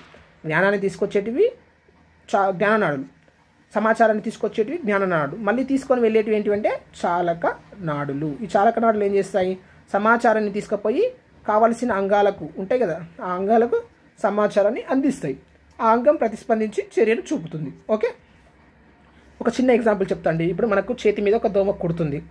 అక్కడ నుండి ఏం చేస్తుంది, జ్ఞాననాడులు ఏం చేస్తాయి, ఆ సమాచారాన్ని తీసుకుపోయి మన మెదడుకు జ్ఞాననాడుల ద్వారా ఏం చేస్తుంది, మెదడుకు అందిస్తుంది. మెదడు ఏం చేస్తుంది, వాటిని విశ్లేషించుకొని అక్కడ దోమ కుడుతుందని చెప్పి ఆ దోమను చంపమని, లేకపోతే దాన్ని అక్కడ నుంచి ఆ చేతిని తీయమని, లేకపోతే వేరే చేతితోని దాన్ని తరిమి వేయమని చెప్పి ఏం చేస్తుంది, చాలకనాడుల ద్వారా మన ఇంకో చేతికి ఏం చేస్తుంది, సమాచారాన్ని అందిస్తుంది. మన ఇంకో చేతి ఏం చేస్తుంది, ఆ దోమ కుట్టే దగ్గరికి వెళ్ళి దోమను చంపడం కానీ, దాన్ని పారదోలడం కానీ, పక్కకు జరపడం కానీ చేస్తుంది. ఈ విధంగా జ్ఞానాన్ని తీసుకుపోయే, సమాచారాన్ని తీసుకుపోయే వాటిని జ్ఞాననాడులు అని, సమాచారాన్ని తీసుకువచ్చే దాన్ని చాలకనాడులు అని అంటాం. ఓకే, నెక్స్ట్ మనం చూసినట్టయితే ప్రతిచర్యలు చూపాల్సిన భాగాలకు సంకేతాలను పంపుతాయి. మీ కాలి మీద దోమ కుట్టగానే జ్ఞాననాడులు ఏం చేస్తాయి, దోమ కుట్టిన సమాచారాన్ని వెన్నెముక ద్వారా మెదడుకు చేరవేస్తాయి. మెదడు దోమను చంపాల్సిందిగా చాలకనాడుల ద్వారా చేతికి సమాచారాన్ని పంపుతుంది. అప్పుడు చేతితో దోమను చంపేయడం అనేటువంటిది జరుగుతుంది. ఓకే, ఇలా ఇది చూడండి, ఇది మన జ్ఞానేంద్రియాలన్నీ కలిసికట్టుగా పనిచేస్తాయని మీరు అనుకుంటున్నారా? అవునా కాదో కారణాలు చెప్పండి. అన్ని ప్రేరణలు ప్రతిచర్యలకు దారి తీయవు. ఇది ఇంపార్టెంట్. అన్ని ప్రేరణలు ఉంటాయి, ప్రతి ప్రేరణ ఉంటుంది కదా, అన్ని ప్రేరణలు ప్రతిచర్యకు దారి తీయవు. ఒక స్థాయిలో ఉండే ప్రేరణలే ప్రతిచర్యలకు దారి తీస్తాయి. అలాగే ఒక స్థాయిలో ఉండే ప్రేరణలో మార్పులు తెలియకుండానే జరుగుతాయి. అంటే ప్రతిచర్య ఏం చేస్తుంది, ప్రతి ప్రేరణ అంటే ఇప్పుడు మనం చూస్తామండి, అన్నీ మనం మనం ఇటు రోడ్ పోటీ వెళ్తూ ఉంటాం అనుకో, ఎన్నో విషయాలు మనకు కళ్ళకు కనిపిస్తాయి, కానీ మనం ప్రతిదానికి స్పందించం. అంటే ఆ ప్రేరణ ఒక స్థాయి వరకు ఉంటే, ఆ స్థాయి వరకు ఉంటేనే మనం ఏం చేస్తాం, ఆ ప్రేరణకు మనం స్పందించడం అనేటువంటిది జరుగుతుంది. ఒక గ్లాస్ నీటిలో చిటికెడు పంచదారను కలపండి, కొంచెం త్రాగండి, తీయగా అనిపించిందా? ఎందువల్ల? ఆ నీటిలో ప్రతిసారి పావు టీ స్పూన్ చొప్పున పంచదారను కలుపుతూ పరిమాణం పెంచుతూ వివిధ గాఢతల్లో ద్రావణాన్ని తయారు చేయండి. ప్రతిసారి రుచి చూడండి. ఎంత పంచదార వేశాక రుచి స్థిరంగా ఉందో గమనించండి. ఈ విధంగా మనం ఫస్ట్ ఒక చిన్న కొంచెం స్పూన్తో చక్కెర వేసి వాటిని టేస్ట్ చేయండి. మళ్ళీ కొంచెం ఇంకా ఎక్కువ కలిపి మళ్ళీ ఇంకా ఎక్కువ కలిపి ఇట్లా మనం కలుపుతూ పోతే ఒక స్థాయి దాటిన తర్వాత ఏం చేస్తుంది, ఇక్కడేమో కొంచెం తీపిగా అనిపిస్తుంది, ఇక్కడేమో కొంచెం ఎక్కువ తీపి అనిపిస్తుంది, ఆ తర్వాత తీపి అనేటువంటి స్థిరం అయిపోతుంది. అంటే మనం ఎంత షుగర్ కలిపినా కూడా ఆ తీపి అనేటువంటి శాతం పెరగదు, అప్పుడు అది స్థిరంగా ఉన్నట్టు.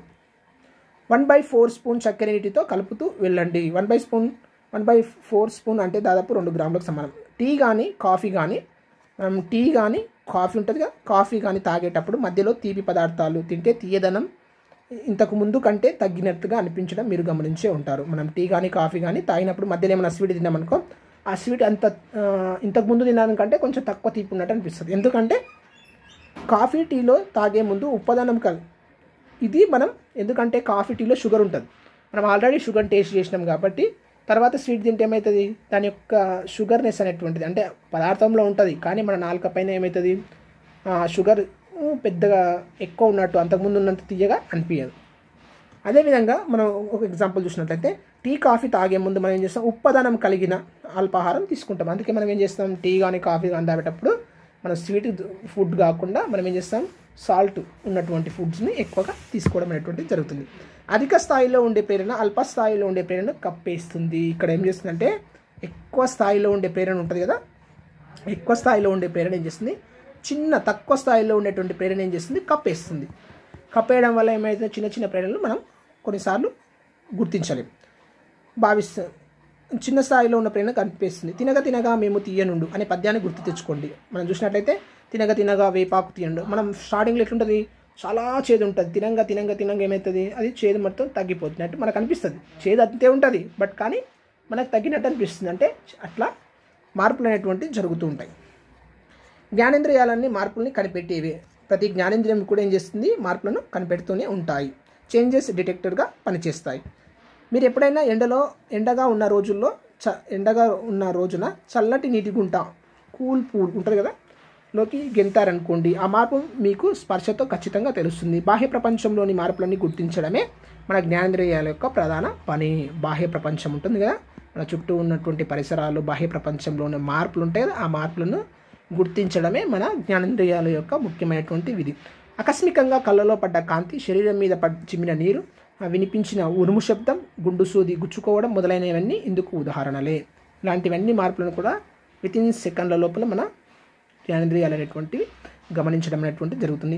మన జ్ఞానేంద్రియాల్లో ఉండే గ్రాహకాలకు కొత్తదనానికి మార్పు చెందే సంఘటనలకు సంబంధించిన సమాచారాన్ని సేకరించే విశేష గుణం ఉంటుంది. మన జ్ఞానేంద్రియాల్లో సమాచారాన్ని గ్రహించే గ్రాహకాలు అనేటువంటివి ఉంటాయండి. అవి ఏం చేస్తాయి, కొత్తదనానికి అంటే కొత్తగా ఏమైనా మార్పు జరిగినా, ఏదైనా సంఘటన జరిగినా వాటిని స్వీకరించే విశేష గుణం అనేటువంటిది ఆ గ్రాహకాలకు ఉంటుంది. మన జ్ఞానేంద్రియాలు మార్పుల్ని కనిపెట్టేవే అయినా సాధారణంగా మార్పులు ఉన్నా లేకపోయినా ప్రేరణలు కనుక చిన్నవైతే, ప్రేరణ అనేటువంటిది చిన్నగా ఉండే అంటే ఎక్కువ ప్రభావం చూపకపోతే ప్రేరణలు చిన్నవైతే గుర్తించలేకపోవచ్చు, వాటిని మనం గుర్తించలేకపోవచ్చు. ఇటువంటి మార్పు లేని ప్రేరణలకు మన జ్ఞానేంద్రియాలు అలవాటు పడతాయి. ఇటువంటి చేంజెస్ లేనటువంటి ప్రేరణలు ఉంటాయి కదా, వాటికి ఏం చేస్తాయి, మార్పు లేని ప్రేరణలకు మన జ్ఞానేంద్రియాలు అలవాటు పడతాయి. ఇంకో విషయం ఏమిటంటే ప్రేరణలు స్థిరంగా ఉంటే వాటి గురించి పట్టించుకోవడం కూడా తగ్గుతుంది. ప్రేరణలు స్థిరంగా ఉన్నాయనుకో, ఎప్పుడు వాటిని కూడా మనం పట్టించుకోవడం అనేటువంటి తగ్గుతుంది. ఉదాహరణకు మనం చూడండి,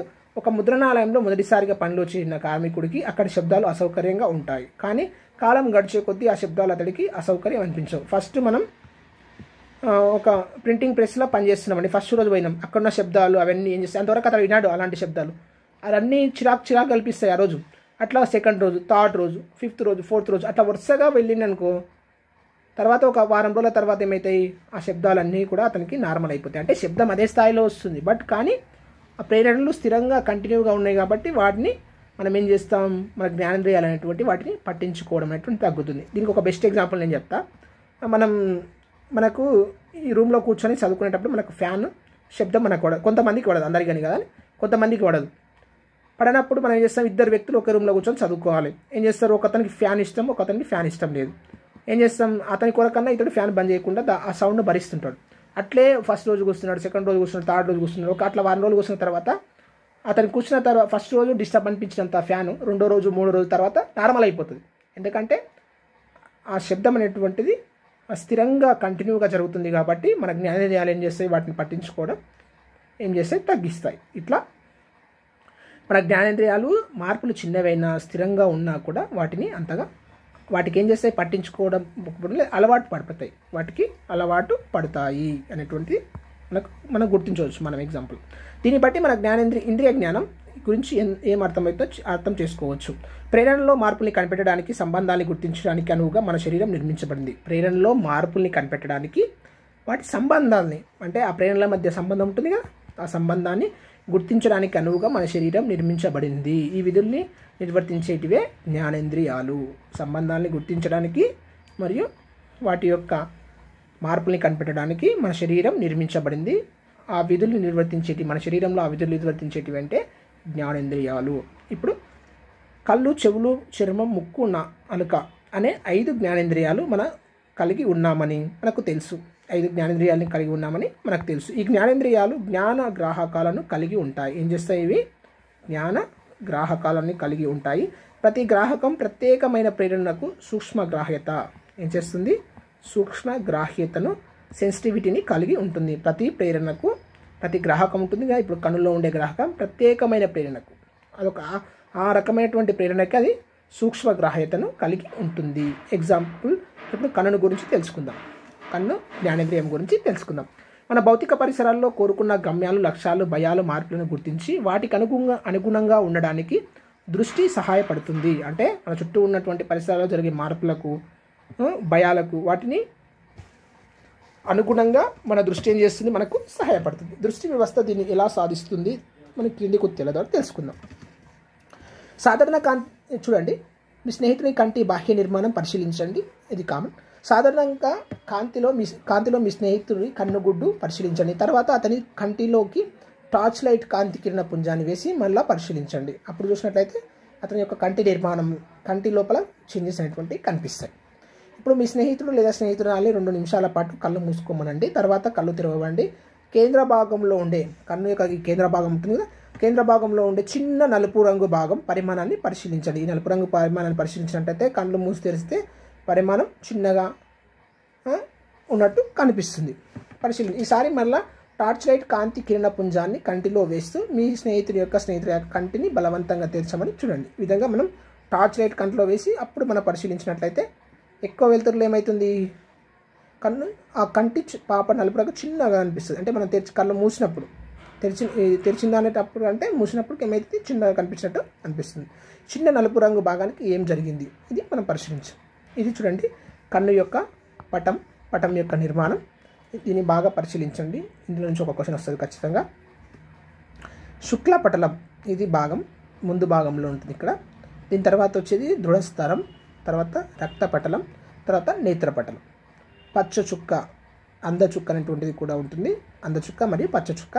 దృక్నాడి, ఈ కంటికి సంబంధించినటువంటి జ్ఞానాన్ని మొత్తం తీసుకుపోయే నాడిని మనం ఏమంటాం? దృక్నాడి అని అంటాం. నెక్స్ట్ ఇక్కడ ఒక ద్వికుంభాకార కటకం ఉంటుంది.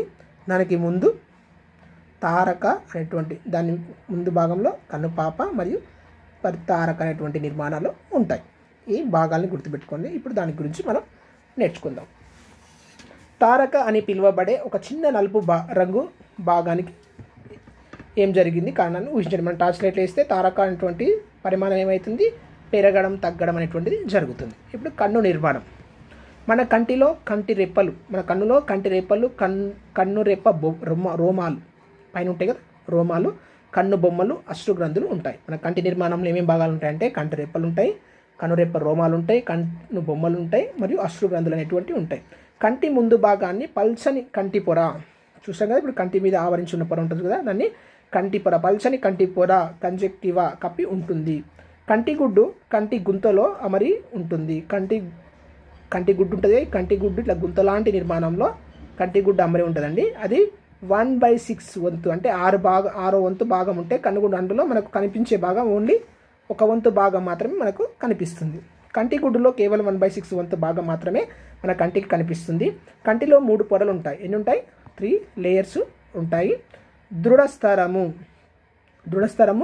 రక్తపటలము, నేత్రపటలం. ఓకే, ఇక్కడ చూడండి, దృఢస్థరము, రక్తపటలం, నేత్రపటలం అనేటువంటివి 3 ముఖ్యమైనటువంటి పొరలు ఉంటాయి. దృఢస్థరము, రక్తపటలము, నేత్రపటలం. ఇంగ్లీష్లో స్కెలేరియా, తర్వాత క్లోరాయిడ్ అండ్ రెటీనా.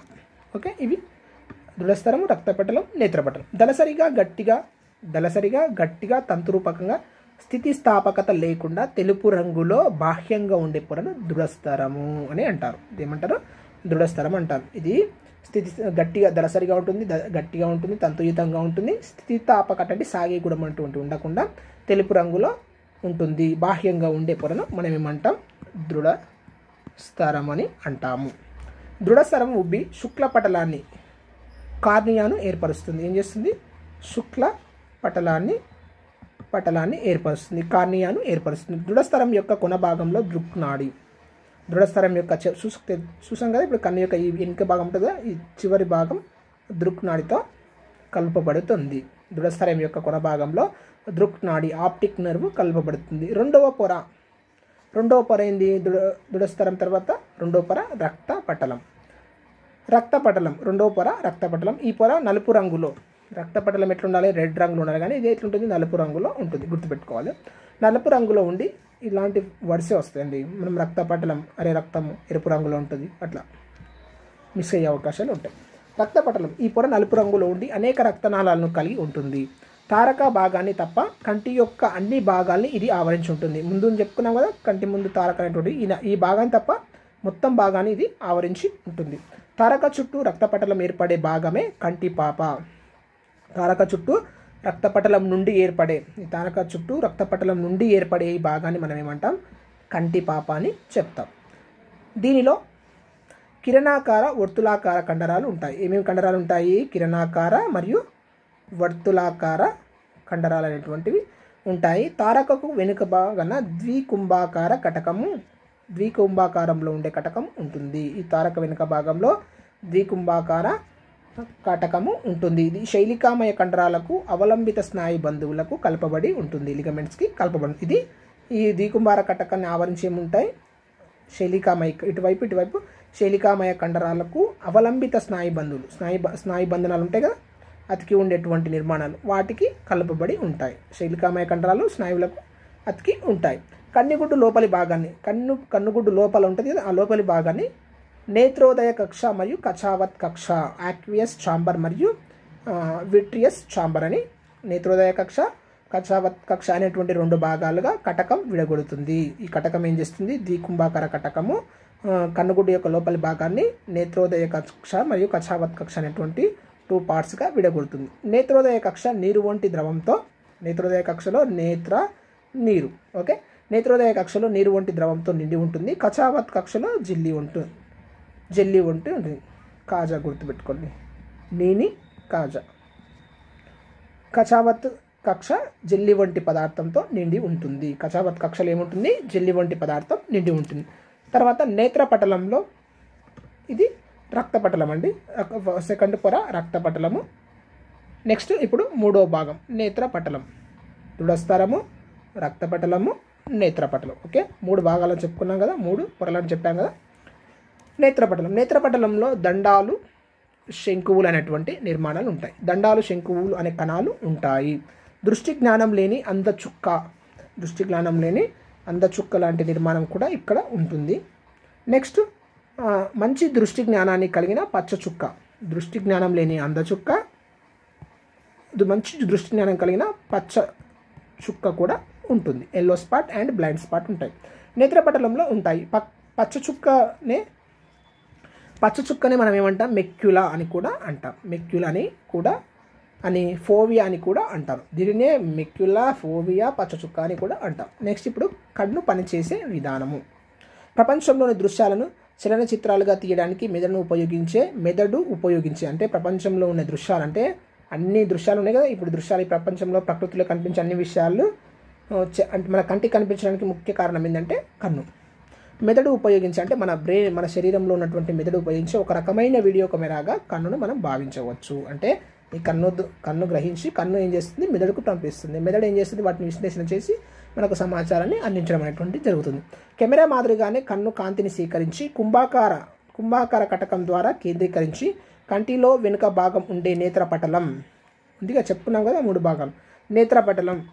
నేత్రపటలంపై ప్రతిబింబాన్ని ఏర్పరుస్తుంది. కటకం వల్ల ఏర్పడే ప్రతిబింబంలో ఎడమ కుడిగాను తలకిందులుగాను ఉంటుంది. మనకు ఏర్పడే ఈ దృశ్యం ఉంటుంది, ఏదైనా చిత్రం కానీ ఏదంటే అది ఎట్లా కనిపిస్తుంది అంటే కుడి ఎడమగా, కుడి ఏం చేస్తుంది, కుడి ఎడమగా మరియు తలకిందులుగా ఏర్పడుతుంది. మళ్ళీ అది ఏం చేస్తుంది, బ్రెయిన్లోకి మెదడులోకి వెళ్ళిన తర్వాత సమాన స్థాయిలో ఉన్న స్థాయిలో అంటే పూర్వ స్థాయిలో కనిపించే విధంగా ఉండడం కోసమే ఇక్కడ కుడి ఎడమగాను తలకిందులుగాను ఉంటుంది. మీరు కుంభాకార కటకం వల్ల ఏర్పడే ప్రతిబింబం, మన కుంభాకార కటకం చదువుకున్నాం కదా, అందులో ఏర్పడే ప్రతిబింబాలు ఎట్లుంటాయి, తలకిందులుగా ఉంటాయి. అందుకే మన కంటిలో ద్వికుంభాకార కటకం ఉంటుంది కాబట్టి మన ప్రతిబింబాలు కూడా కుడి ఎడమగా మరియు తలకిందులుగా ఉంటాయి. కుడి ఎడమగా తలకిందులుగా ఉంటాయి. ఈ తలకిందులైన ప్రతిబింబం మెదడులోని జ్ఞాన కేంద్రకాల్లో సక్రమంగా ఏర్పరచడానికి మార్గం ఏర్పరచుకుంటుంది. సక్రమంగా కనిపించడం కోసం మార్గం ఏర్పరచుకుంటుంది. అందువల్ల జ్ఞానేంద్రియాల నుండి వచ్చే సమాచారం చాలా వరకు మెదడులో సరైన దిశలోనికి మార్చబడుతుంది. మెదడులోని జ్ఞాన కేంద్రాలలో పటాలన్నీ సాధారణ స్థాయిలోకి ఏం చేస్తాయి, మార్చబడతాయి. కానీ డిజిటల్ కెమెరా, ఎలక్ట్రానిక్ కెమెరా ఉందిగా, మనం తీసుకునే ఫోటోలు తీసుకునే కెమెరా ఎలక్ట్రానిక్ ప్రతిబింబాన్ని సరళంగా మాత్రం ఏర్పరుస్తుంది. మన కంటిలో ఏర్పడ్డ విధంగా ఎడమ కుడిగాను తలకిందులుగాను ఏర్పరచదు. ఇది ఎట్లా దృశ్యం ఎట్లుందో అట్లనే ఏర్పరుస్తుంది. అయితే కన్ను ఏర్పరిచే ప్రతిబింబం మెదడులో మరొక పెద్ద ప్రక్రియకు లోనవుతుంది. ఈ విధంగా కుడి ఎడమ తలకిందులుగా ఉన్నటువంటి భాగం మరొక పెద్ద ప్రక్రియకు లోనై మరి సాధారణ రూపంలో మెదడుకు చేరుతుంది. కాంతి తరంగాల నుండి సమాచారాన్ని తీసుకొని మెదడు తన ప్రక్రియను నిర్వర్తించడానికి వీలుగా వాటి కాంతి లక్షణాలను ఏం చేస్తుంది, నాడీ సంకేతాలుగా మార్చి సామర్థ్యం ఇతర జ్ఞానేంద్రియాలతో పోల్చినప్పుడు కంటికి మాత్రమే ఉన్న ప్రత్యేక లక్షణం ఏం చేస్తుంది, ఇది కాంతి లక్షణాలను ఏం చేస్తుంది, నాడీ కణాలుగా మారుస్తుంది. అంటే ఫర్ ఎగ్జాంపుల్ ఇక్కడ ఒక ఆకు ఉందనుకోండి, ఈ ఆకు మీద పడ్డటువంటి కాంతి కిరణాలు ఏం చేస్తాయి, కన్ను గ్రహిస్తుంది. కన్ను గ్రహించిన తర్వాత గ్రహించినటువంటి కాంతి కిరణాలు ఏం చేస్తుంది, నాడీ సంకేతాలుగా మారుస్తుంది. ఆ నాడీ డైరెక్ట్ కాంతి కిరణాలు మెదడు వరకు గ్రహించినటువంటి కాంతి కిరణాలు నాడీ సంకేతాలుగా మారి ఆ నాడీ సంకేతాలు మెదడును చేరుతాయి. జ్ఞానాలు ఉంటాయి కదా, ఆ జ్ఞాన నాడుల ద్వారా మెదడుకు చేరుతాయి. మెదడుకు చేరడం వల్ల మెదడు వాటిని విశ్లేషించుకొని మళ్ళీ ఏం చేస్తుంది, చాలకణాల ద్వారా ప్రతిస్పందనలు పంపిస్తుంది. ఇతర జ్ఞానేంద్రియాలతో పోల్చినప్పుడు కంటికి ఉన్న ప్రత్యేక లక్షణం, కాంతికి సున్నితత్వాన్ని కలిగిన కణాలతో ఏర్పడిన కంటిలో వెనుక భాగాన ఉండే నేత్రపటలం, రెటీనా చెప్పుకున్నాం. నేత్రపటలం డిజిటల్ కెమెరాలో ఉండే కాంతి సున్నితత్వానికి కలిగిన చిప్ మాదిరిగా ఇది ఏం చేస్తుంది, పనిచేయడం వల్ల ఇది సంభవిస్తుంది. కెమెరాలో ఉన్న చిప్ మాదిరిగా ఏం చేస్తుంది, ఈ నేత్రపటలం అనేటువంటిది పనిచేస్తుంది. కెమెరాతో తీసిన చిత్రాలు కొన్నిసార్లు సరిగ్గా రాకపోవచ్చు. అలాగే కంటిలో కూడా కొన్ని సమస్యలు కూడా రావచ్చు. అశ్వదృష్టి మరియు దీర్ఘదృష్టి అని చెప్పుకుంటాం కదా మనం. అశ్వదృష్టి ఉన్న వారిలో నేత్రపటలానికి ముందుగా ప్రతిబింబాలు ఏర్పడతాయి. దూరదృష్టి ఉన్న వారిలో నేత్రపటలానికి వెనుకగా ప్రతిబింబాలు ఏర్పడతాయి. ఈ రెండింటిలోనూ సరైన కటకాలను వాడకపోతే ప్రతిబింబాలు సరిగ్గా ఏర్పడవు. ఈ విధంగా మనం చూసినట్లయితే అశ్వదృష్టి మరియు దీర్ఘదృష్టి అనేటువంటి కంటి సమస్యలు అనేటువంటివి ఉంటాయి. అశ్వదృష్టి అంటే ఏం చేస్తాయి, నేత్రపటలానికి ముందుగా ఏర్పడతాయి ప్రతిబింబాలు. వీళ్ళు ఏం చేస్తారు, దగ్గరగా ఉన్నటువంటి వస్తువులను చూడలేరు. తర్వాత దీర్ఘదృష్టి ఉన్న వాళ్ళకి ఏం చేస్తారు, నేత్రపటలానికి వెనుక ప్రతిబింబాలు అనేటువంటి ప్రతిబింబాలు ఏర్పడతాయి. అందువల్ల వీరు ఏం చేస్తారు, దూరంగా ఉన్నటువంటి వస్తువులను కానీ దృశ్యాలను కానీ చూడలేరు. వీటికి సంబంధించి మనం ఆయా కటకాలను, కుంభాకార పుటాకార కటకాలను ఉపయోగించి మనం ఏం చేస్తూ ఈ సమస్యలను సాల్వ్ చేయవచ్చు. కంటిలోని గ్రాహకాలు, నేత్రపటలంలో ఉండే సున్నితమైన కాంతి గ్రాహక కణాల వల్లే మనం చూడగలుగుతున్నాం. ఈ కాంతి గ్రాహకాలలో ఫోటో రిసెప్టార్స్ అంటారు. కాంతి గ్రాహకాలను కాంతి శక్తిని శోషించగలిగి నాడీ ప్రేరణను సృష్టించి ఏం చేస్తాయి, కాంతి శక్తిని శోషించి ఏం చేస్తాయి, నాడీ ప్రేరణలు కలిగించి ప్రత్యుత్తరం ఇవ్వగలిగే దండాలు శంకువులు అనే రెండు రకాల ప్రత్యేక కణాలు ఉంటాయి. అయితే అవి కాంతి గ్రాహకాల్లో రెండు రకాలు ఎందుకు ఉన్నాయి? మన కళ్ళు కొన్నిసార్లు చిమ్మ చీకటిలోను, కొన్నిసార్లు కాంతివంతమైన వెలుతురులోను పనిచేయాల్సి ఉంటుంది. మన కళ్ళు ఒకసారి ఏం చేస్తాం, మన కరెంట్ లేనప్పుడు చిమ్మ చీకట్లో, పగటిపూట వెలుతురులో పనిచేయాల్సి ఉంటుంది. కాబట్టి అందుకనే ఈ రెండు రకాల కణాలు తగిన క్రియలు నిర్వర్తిస్తాయి. ఆ కారణం నెక్స్ట్ చూడండి, మన కంటిలో రోడాప్సిన్ అనే వర్ణద్రవ్యాన్ని కలిగిన దండాలు ఏం చేస్తాయి, రోడాప్సిన్ అనే వర్ణద్రవ్యాన్ని కలిగి ఉంటాయి. ఇవి సుమారుగా 125 మిలియన్లు ఉంటాయి. ఎన్ని దండాలు ఉంటాయి, 125 మిలియన్లు ఉంటాయి. అవి అతి తక్కువ కాంతిలో అంటే చీకటిలో వస్తువుల్ని చూడగలవు. ఏం చేస్తాయి? చీకట్లో అంటే తక్కువ కాంతిలో కూడా ఇవి వస్తువులను చూడగలవు. కానీ వివిధ రంగులను సంబంధించి నిశ్చితమైన తేడాలను మాత్రం ఏం చేయవు, గుర్తించలేవు. అంటే రంగులు ఉంటాయి కదా, కాంతిలో ఉన్నటువంటి ఫర్ ఎగ్జాంపుల్ తెలుపు రంగు, ఎరుపు రంగు, వాటిలో ఉన్నటువంటి తేడాలు ఇది గమనించవు. ఏవి? దండాలు అనేటువంటివి గమనించవు. ఇవి రాత్రిపూట తక్కువ కాంతిలో మనకు చూడడం కోసం దండాలు అనేటువంటివి ఉపయోగపడతాయి. దీన్ని ఎట్లా గుర్తుపెట్టుకోవాలంటే దండాలు,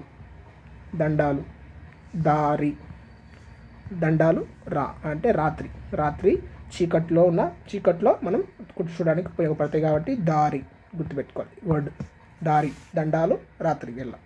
రంగుల్లోని స్వల్ప ప్రత్యేకతల్ని కూడా చూడగలిగే లక్షణం శంకువులలో ఉంటుంది. శంకువులలో ఏముంటుంది? రంగులలో స్వల్ప తేడా అంటే వెలుతురులో, కాంతిలో ఇవి చూడగలవు. ఏవి?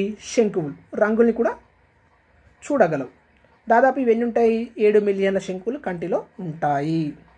7 మిలియన్ల శంకువులు కంటిలో ఉంటాయి. ఇందులో ఏముంటుంది? అయోడాప్సిన్ అనేటువంటి వర్ణద్రవ్యం కలిగి కాంతివంతమైన వెలుతురులో రంగుల్ని గుర్తిస్తాయి. ఇవి ఏం చేస్తాయి? కాంతివంతమైన వెలుతురులో రంగుల్ని గుర్తిస్తాయి. సో నీలము, ఎరుపు, పసుపచ్చ వంటి రంగులనే కాకుండా వాటి కలయిక వల్ల ఏర్పడే రంగుల్ని కూడా గుర్తించగలిగే ప్రత్యేకత గుణం శంకువుకు ఉంటుంది. కనుక మనం పచ్చటి పొలాలు, ఉదయించే సూర్యబింబం, నీలి ఆకాశము, ఇంకా ప్రకృతిలోని ఇతర రంగులను మనం చూడగలుగుతున్నాం. ఈ విధంగా ఇది గుర్తుపెట్టుకోవాలి. దారి ఒకటి గుర్తుపెట్టుకుంటే ఆటోమేటిక్గా ఇంకోటి గుర్తుంటుంది. దండాలు, శంకువు. దండాలు ఏం చేస్తాయి? రాత్రి చీకటిలో ఉన్న వెలుతురుని చీకటిలో చూడడానికి ఉపయోగపడతాయి. ఆటోమేటిక్ ఏముంటుంది? శంకువు వెలుతురు లేదా రంగులను గుర్తించడానికి ఉపయోగపడతాయి. ఇందులో అయోడాప్సిన్ అనే వర్ణద్రవ్యం ఉంటుంది, ఇందులో రోడాప్సిన్ వర్ణద్రవ్యం ఉంటుంది. దారి, రోడాప్సిన్, రాత్రి. ఓకే. నేత్రపటలం మధ్య భాగంలో ఉండే ఫోవియా, మధ్య భాగంలో ఉండే ఫోవియా అనే చిన్న భాగంలో శంకువులు ఎక్కడ ఉంటాయంటే ఫోవియా, పచ్చ చుక్క అని చెప్పుకున్నాం కదా, ఆ పచ్చ చుక్కలో శంకువులు గుమికూడి ఉండి దృష్టిని స్పష్టంగా ఉండేలా చేస్తాయి. కన్ను గుడ్డిని తిప్పడం ద్వారా మనం చూడాలనుకున్నది ఏం చేస్తాం? సూక్ష్మంగా పరిశీలించడానికి ఫోవియా ఉపయోగపడుతుంది. మనకు ఒకసారి స్పష్టంగా ఇంకా లోతుగా పరిశీలించాలనుకున్నప్పుడు అప్పుడు ఏం చేస్తుంది? ఫోవియా బాగా ఫోకస్గా ఏం చేస్తుంది? ఒక విషయాన్ని అబ్జర్వ్ చేయడానికి మనం ఫోవియాను ఉపయోగపడుతుంది. ఓకే. కాంతికి ప్రత్యక్షంగా ప్రతిస్పందించలేని ఇతర రకాల కణాలు కూడా నేత్రపటలంలో ఉంటాయి. అంటే కాంతికి డైరెక్ట్గా ఇట్లా ఫోవియా లాగా ప్రతిస్పందించినటువంటి ఇంకో రకమైన కణాలు కూడా ఉంటాయి. అవి కాంతి గ్రాహకాల నుండి రాడ్స్, కోన్స్ ప్రేరణలను సేకరించి వాటిని నాడీ కణాలకి అందిస్తాయి. ఆ స్పందించలేని ఇతర కణాలు ఉంటాయి కదా, అవేం చేస్తాయి? దండాలు, శంకువులు ఉంటాయి కదా, ఆ దండాలు, శంకువులు గ్రహించినటువంటి కాంతి గ్రాహకాలను, ప్రేరణలు ఉంటాయి కదా, ఆ ప్రేరణలను సేకరించి వాటిని ఏం చేస్తాయి? నాడీ కణాలకి అందిస్తాయి.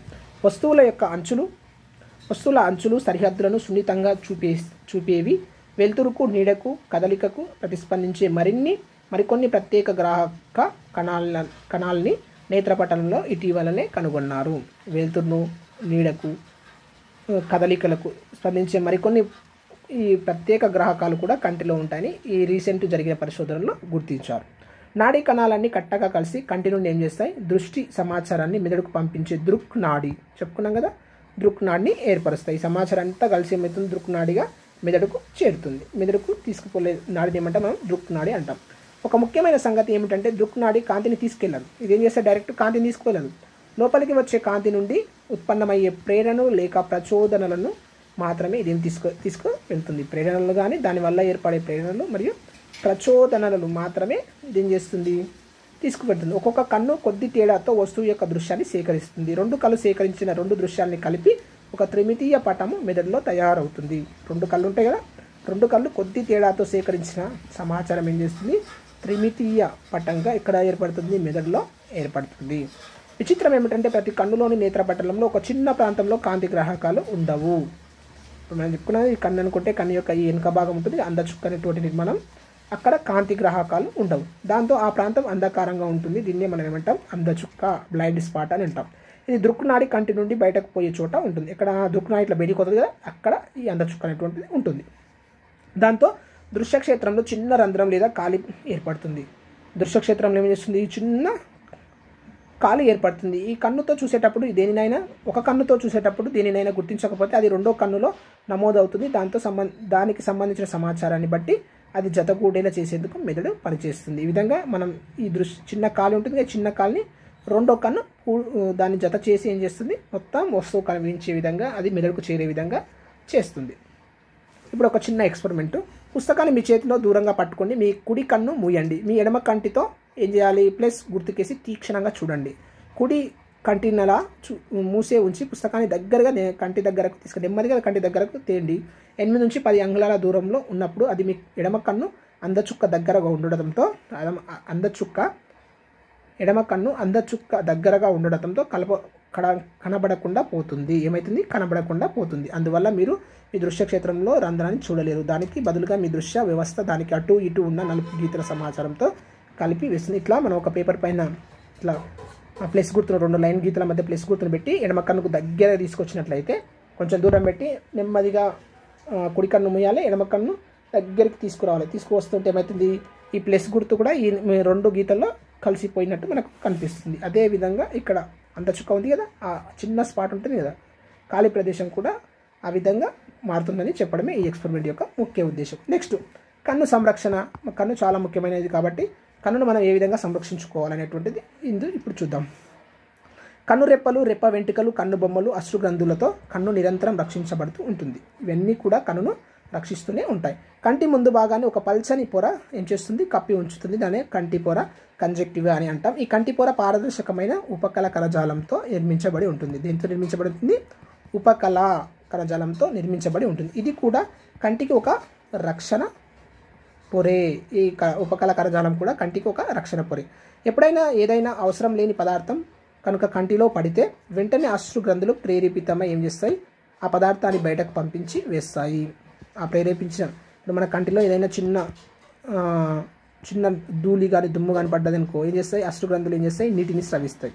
అశ్రును స్రవించి ఆ నీటి ద్వారా ఏం చేస్తాయి, బయటికి పంపించి వేస్తాయి.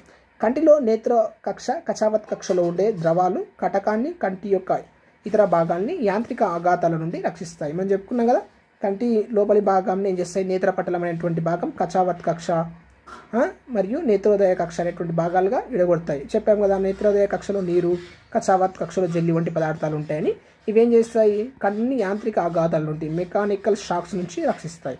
కంటి పాపకు ముందుండే దృఢస్థరంలోని శుక్లపటలం ఒక పరిశుభ్రమైన కిటికీలాగా పనిచేస్తుంది. దీనికి ముందు ఉంటుంది కదా, కంటి పాపకు ముందుండే శుక్లపటలం ఉంటుంది కదా, అదేం చేస్తుంది, కిటికీలాగా పనిచేస్తుంది. అది కంటిని కాంతికి ప్రత్యక్షంగా గురి కాకుండా చేస్తుంది. ఇక్కడ చూడండి, మనం పటం చూసినట్లయితే మనకి అబ్జర్వ్ చేయొచ్చు.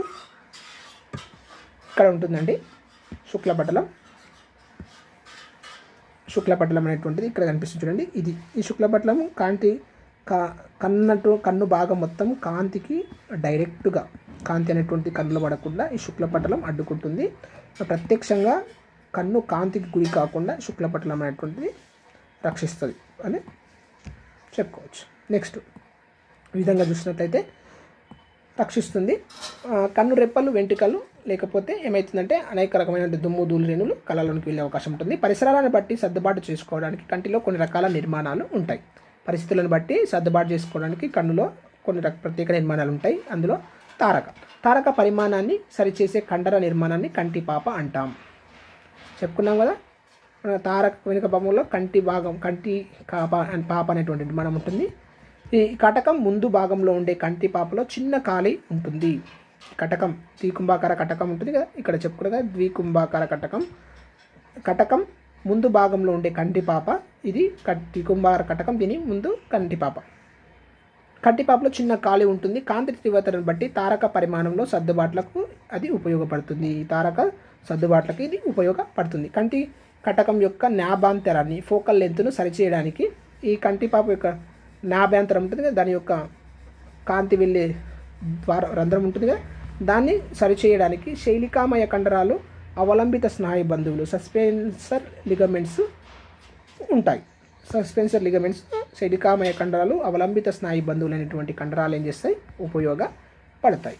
ఓకే, నెక్స్ట్ ఇది ఒక ఎక్స్పెరిమెంట్ చూడండి. కృత్యం 5.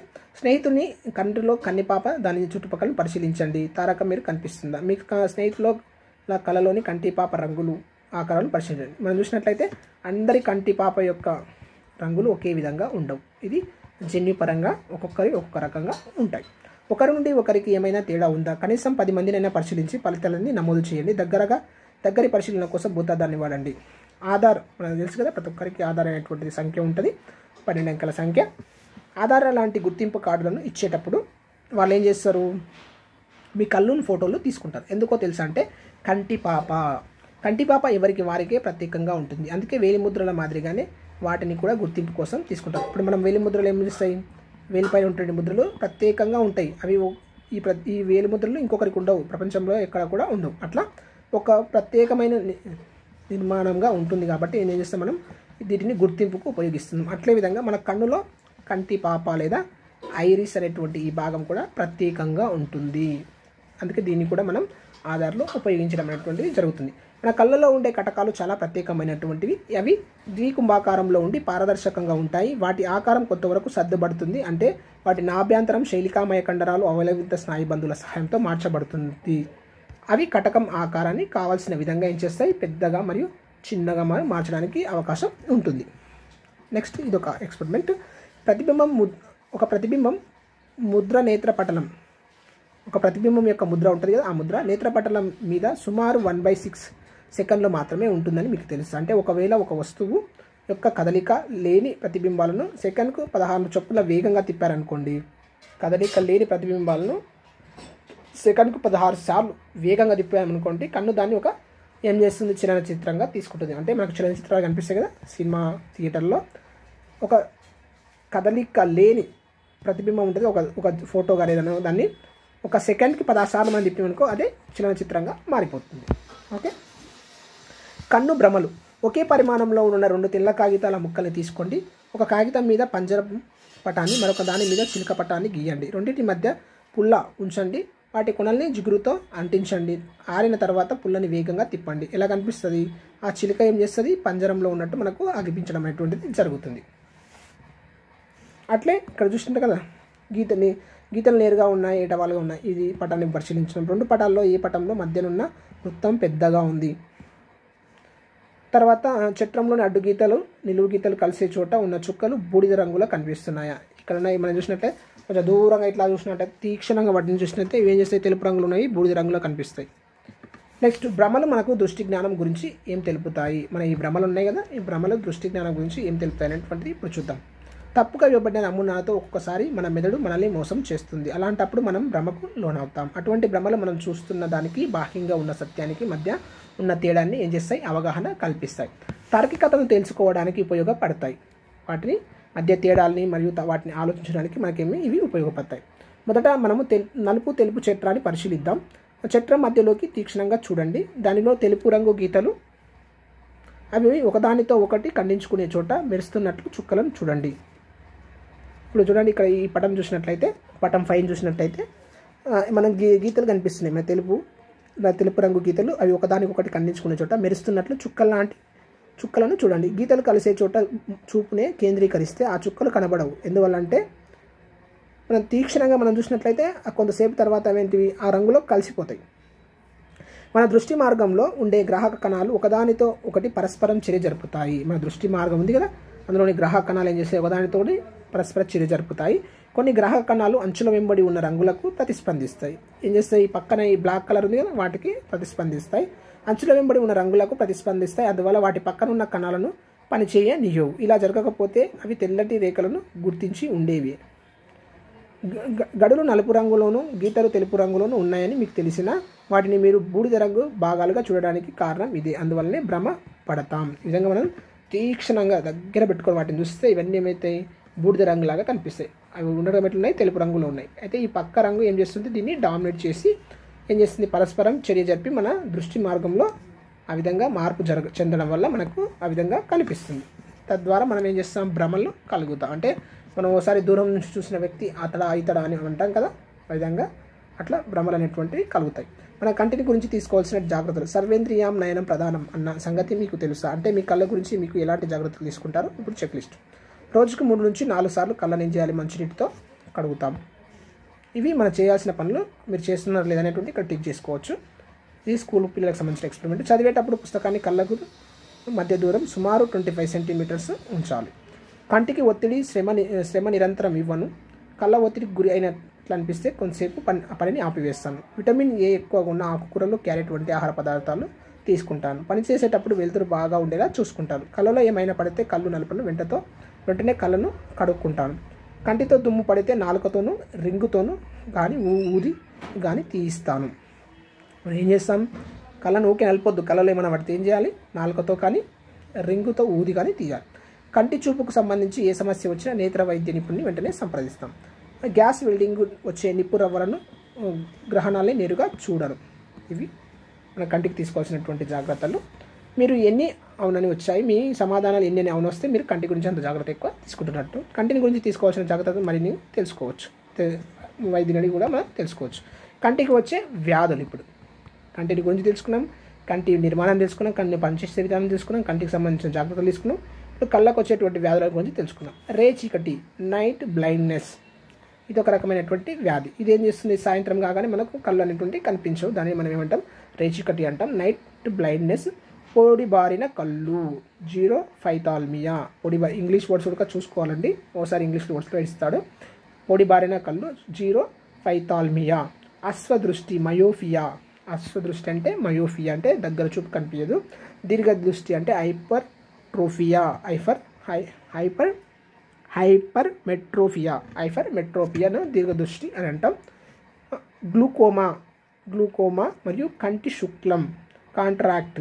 తర్వాత కలర్ బ్లైండ్నెస్, వర్ణాంధత్వం మొదలైనటువంటి కూడా కళ్ళకు వచ్చేటువంటి వ్యాధులు. రేచీకటి, పొడిబారిన కళ్ళు, అశ్వదృష్టి, దీర్ఘదృష్టి, గ్లూకోమా, కంటి శుక్లం, వర్ణాంధత్వం లేకపోతే కలర్ బ్లైండ్నెస్ మొదలైనవి కళ్ళకు ప్రధానంగా వచ్చేటువంటి వ్యాధులు. కొంతమందికి అనేక కారణాల వల్ల పుట్టుకతోనే కళ్ళ లోపాలు రావచ్చు. కంటి లోపాలను గురించి మీ ఉపాధ్యాయులను అడిగి ప్రతిదాని గురించి 1 లేక 2 వాక్యాల చొప్పున మీ నోట్ పుస్తకంలో రాయండి. ఇది కంటికి సంబంధించినటువంటి జ్ఞానేంద్రియానికి సంబంధించినటువంటి part.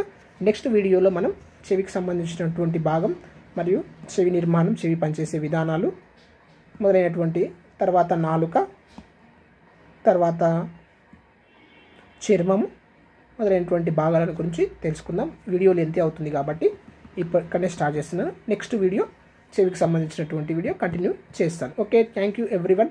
Please subscribe, share and encourage.